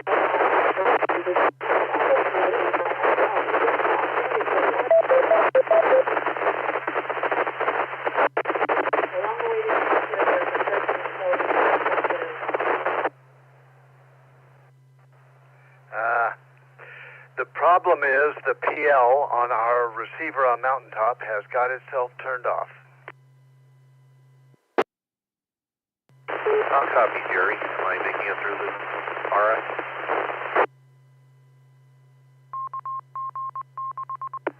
Yes, John, I can hear you through the hash, and the problem is the PL on our Mountaintop receiver has been turned off somehow.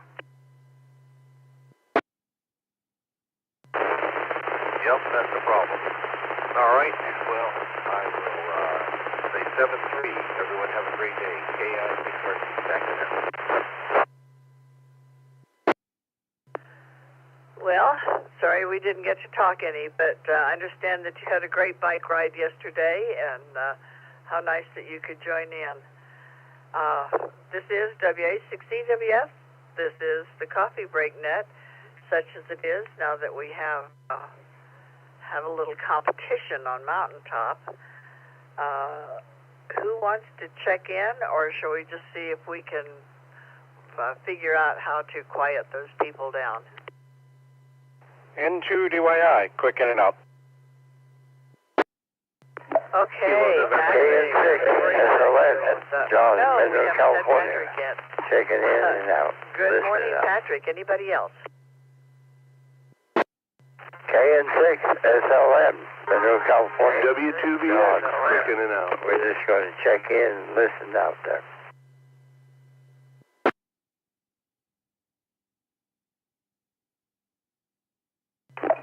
Kilo November 6, November Uniform Foxtrot.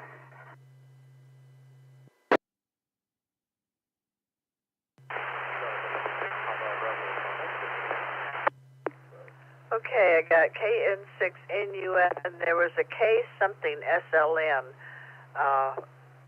Can I get a fill for that, please? Yeah, that was Kilo November 6, Lima, November. Metro, California, checking in and out. Going to be listening. Okay, and I got W2VX and up to Patrick into DYI. Good morning. Good morning, Theta. Good morning, Gerry. On the net, I'll make it quick. Not a whole lot going on here. I'm just kind of laying here. It's Thursday. My ears were totally blocked this morning, so taking stuff for that, dealing with that. It's warming up. I've got a little fan turned on here, which was battery powered. I didn't mean for it to be battery powered, but it was. And so I was just kind of here, and I couldn't figure out why it suddenly... Yeah, it's because it was battery powered and the battery died, so now it's plugged it in. Yeah, don't you hate when that happens? I have things like that too. Yeah, always a fun surprise, not necessarily the one you want. Anyway, not a whole lot to add. I just wanted to come in and say hi while things are still allowing me to do so. Just turned on the radio a few minutes ago, so I guess that's a new thing. Anyway, won't hold it. I'll let you get to the rest of your check-ins. I'll just say good morning and 7-3. Everyone have a great day. Into DYI. Well, you stomped everybody, and you're coming in great. Well, you have a great day there, and yeah, you know, it is Thursday, so that's why you put that fan on battery. Yeah, and that's why other things happen too. Yeah, a few other things kind of went weird as well, but we'll get into that. Nobody cares too much. Have a great day. W6EWF and 2DYI. This is W6EK W2VX. Doug, good morning. How are you and Teresa today? Good morning, Theta and Gerry and Rocky and all the other four-leggers that are, it's your QTH.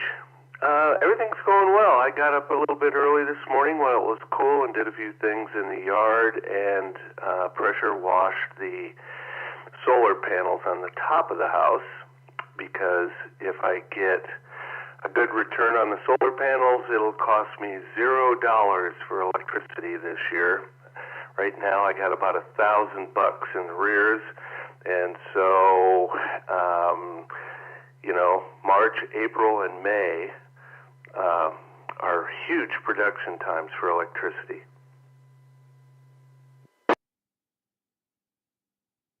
Yeah, the sun's just at exactly the right angle to match the angle of the panels, so that will be a great time. Gerry just went to check our solar bill and see how much in arrears we are, if any. Oh, we lived high on the electricity, so to speak, this winter, and we ran little, plug-in floor heaters in various places for comfort in the morning and that kind of thing. And then, anyway, so yeah, that's what's going on, and I'm just heading to my bicycle, and I'm going to the river, and hopefully back out of the river ride. That will be fun. Yesterday was a great ride, by the way, in Folsom.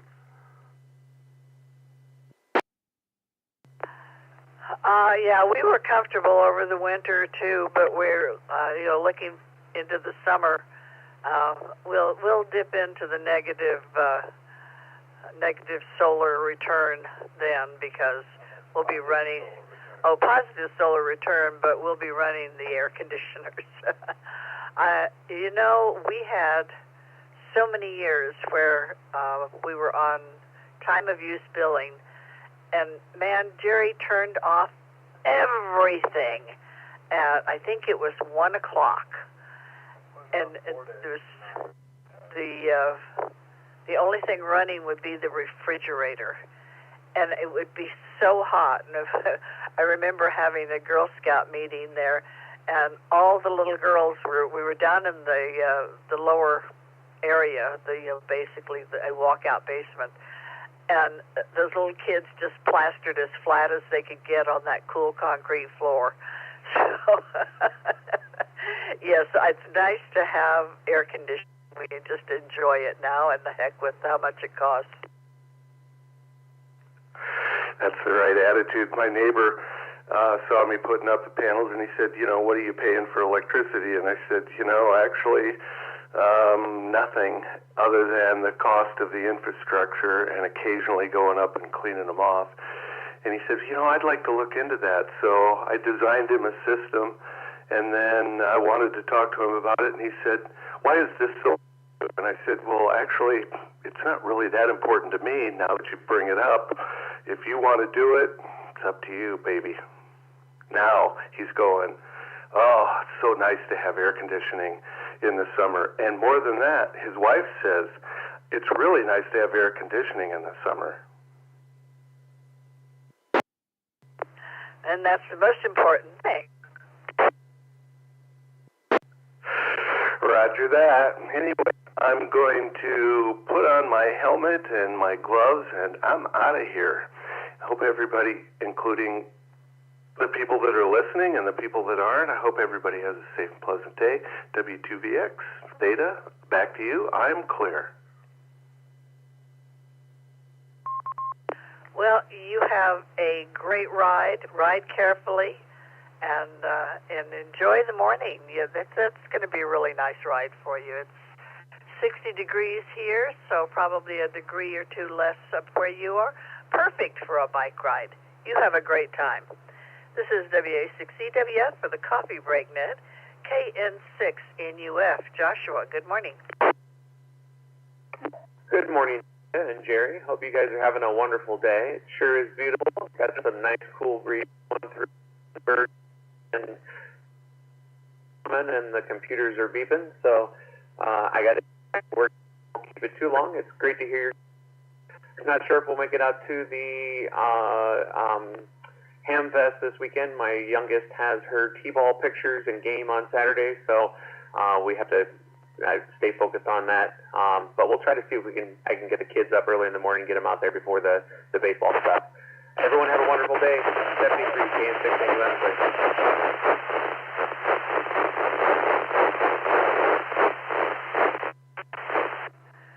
7-3, Joshua. Yes, I understand there are important things in life, and the T-ball pictures are a treasured memory. In fact, I think I've got the younger kids' T-ball pictures from, it's getting to be a lot of years ago now. They're still up on the refrigerator. So, yes, go take care of that business. And if you come to Hamfest, that's nice. Otherwise, we'll know that you are doing valuable things. You have a great day and a great weekend. This is W6EWF.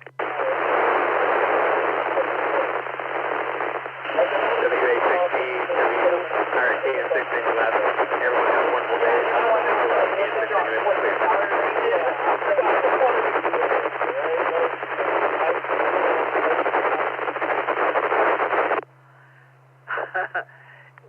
This is W6EWF for the Coffee Break Net. Gerry says to me, go ahead and try John again. So KI6RT, I'm as instructed. I'm coming to try you again, but I don't think the hash is any better. This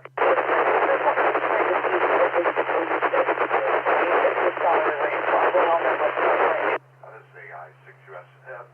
Would it bother anybody if I just shut down Mountaintop for a little bit here and we just operate off of Georgetown, the internet, and Rockland?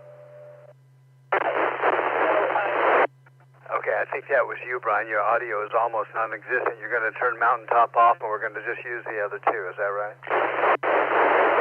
Sorry about that. Wrong microphone. Yeah, I was just going to get your opinion before I do it. I was just thinking of just leaving Georgetown and Rockland on, as well as the internet, and we'll just go without Mountaintop for right now. I think that would be a good solution to a problem we don't usually have, but it'd be interesting to see how that works anyway, so go ahead and do it. All right, will do. So stand by, and I'll be right back. AI6US. VA6E.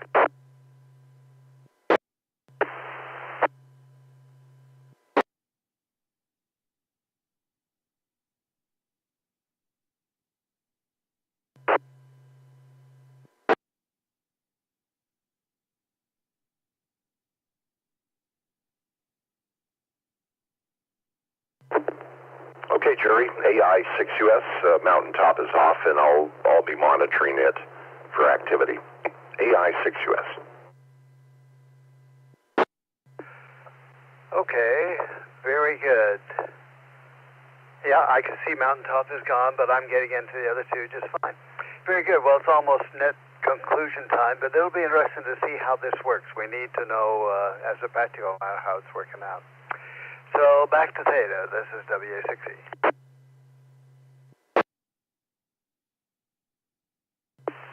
Okay, let's see how this works. This is WA6EWF for the Coffee Break Net. Who do we have who wants to do an in and out, or whether we're getting close to the end of the Coffee Break Net? So I will take log only. If people want to do that, just let me know your preference. Kilo Echo 6, Juliet Echo Mary. A quick comment and a quick question.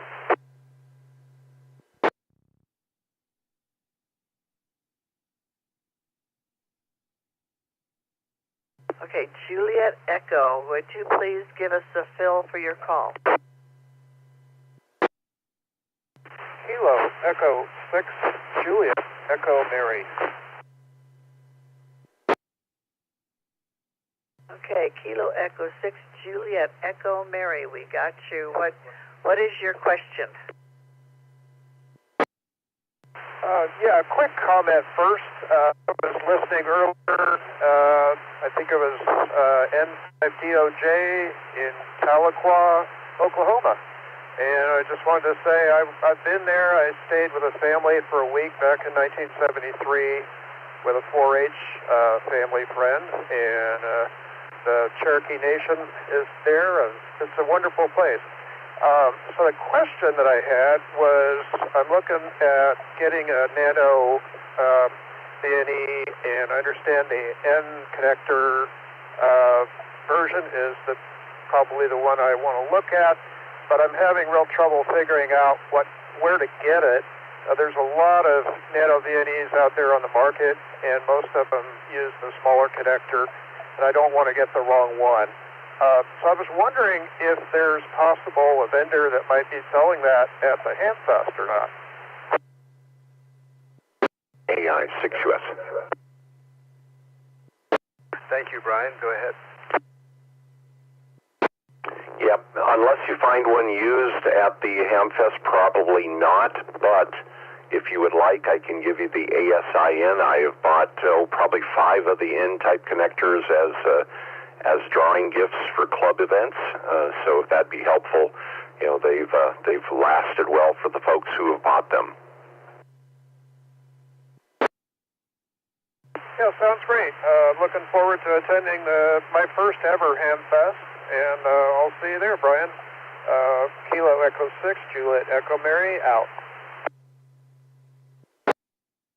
Okay, and if you want, I can give you that the Nano VNA ASIN off of Amazon. Are you ready to copy? I'll get that info on Saturday. I'm mobile right now, so I don't have the ability to write anything down. All right, I probably won't have that with me on Saturday, but if you remember this name, AURSINC, ARSINC, AURSINC. See if that triggers you when you're looking through Amazon. AURSINC. AI6US. Back to you there, Gerry and Theta.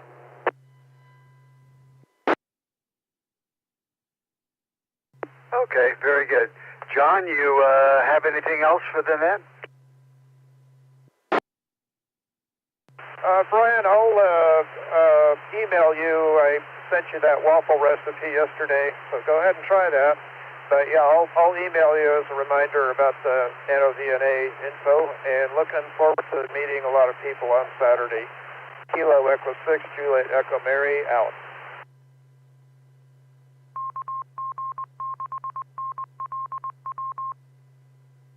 Okay, very good. Well, this is the Coffee Break Net. This is W6EK. Let's wrap it up. Is there anybody who wants to get in, get their name on the log, or a quick in and out before we pull the plug?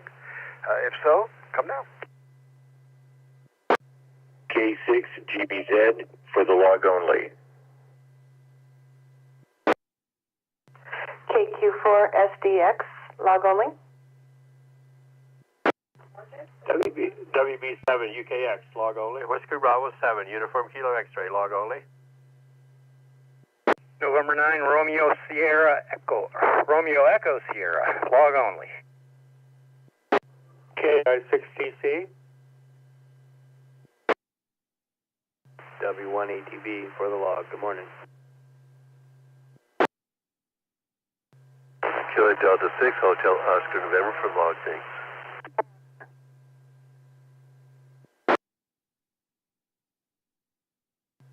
KB6ED.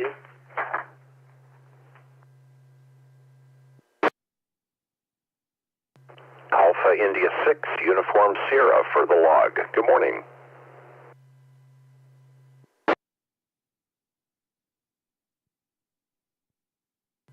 Okay, here's what we got. AI6US, KB6ED, KD6HON,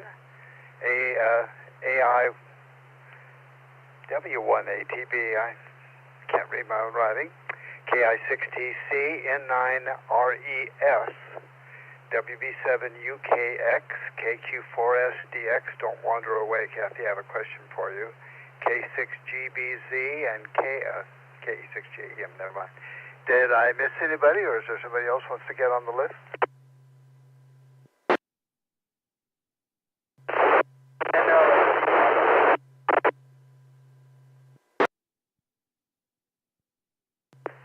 If that was the station for our coffee break, try it one more time. You were barely readable. Kilo Juliet 6, November, Oscar, November. Log on.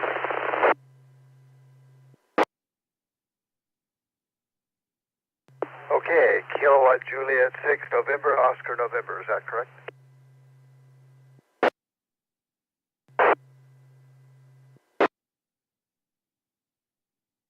Okay, anybody else?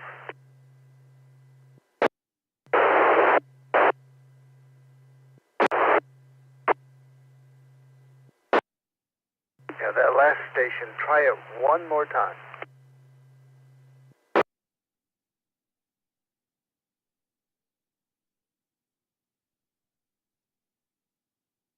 Yeah, at the last station, you want to try it one more time, and I'll listen on the input.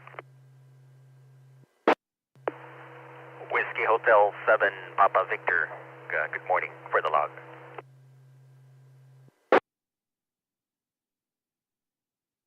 Whiskey Hotel 7, Papa Victor. Gotcha. Kathy, KQ4SDX. Little Bird told me that you've applied for a vanity call. What's the status? You know, I haven't heard. Let me check real quick. We want to make sure we know who you are when you check in with your new fancy call sign.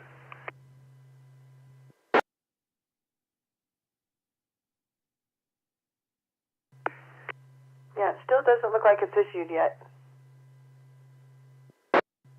Is this a lottery where there are a whole bunch of people applying for it and you're just one of many, or were you flying solo? I had a 14% chance.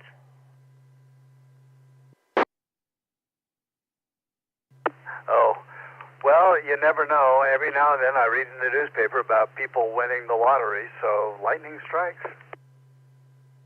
Yes. Very good. Well, I look forward to hearing you with your new call.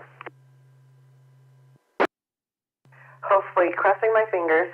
It's okay if I don't, because I do like my KQ4SDX. Have a blessed day, Gerry. Theta and Lynette and Dad and Ed. Love you.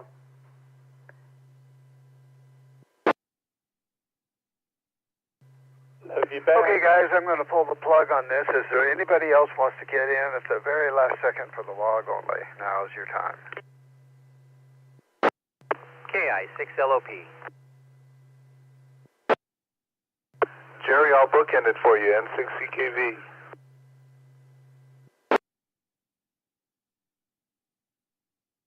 Okay, I got KI6LOP and N6EKV. Do you have anything to add as part of your bookmark, Carl? No, just going, taking a break. Thanks for Orion Theta. Okay, now the one who usually puts an ending on it is Kim, KB7DFP, but he might not quite be on the road yet.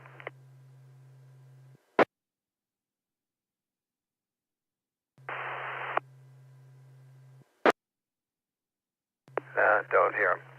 Okay, everybody, this has been the Coffee Break Net. We're looking forward to our big ham fest this weekend. Hope to see many of you there, and it will be a great event, no question about it. And the weather committee has done a great job with the guidance of Mark, WV6BJN. Looks like it's going to be almost like a summertime day. So I'm going to return the repeater back to normal use, whatever that may be. Everybody have a great day, and Tom, NN6H, will be your host tomorrow, so come visit him, and let's continue the conversation. Adios, everybody. This is W6EK.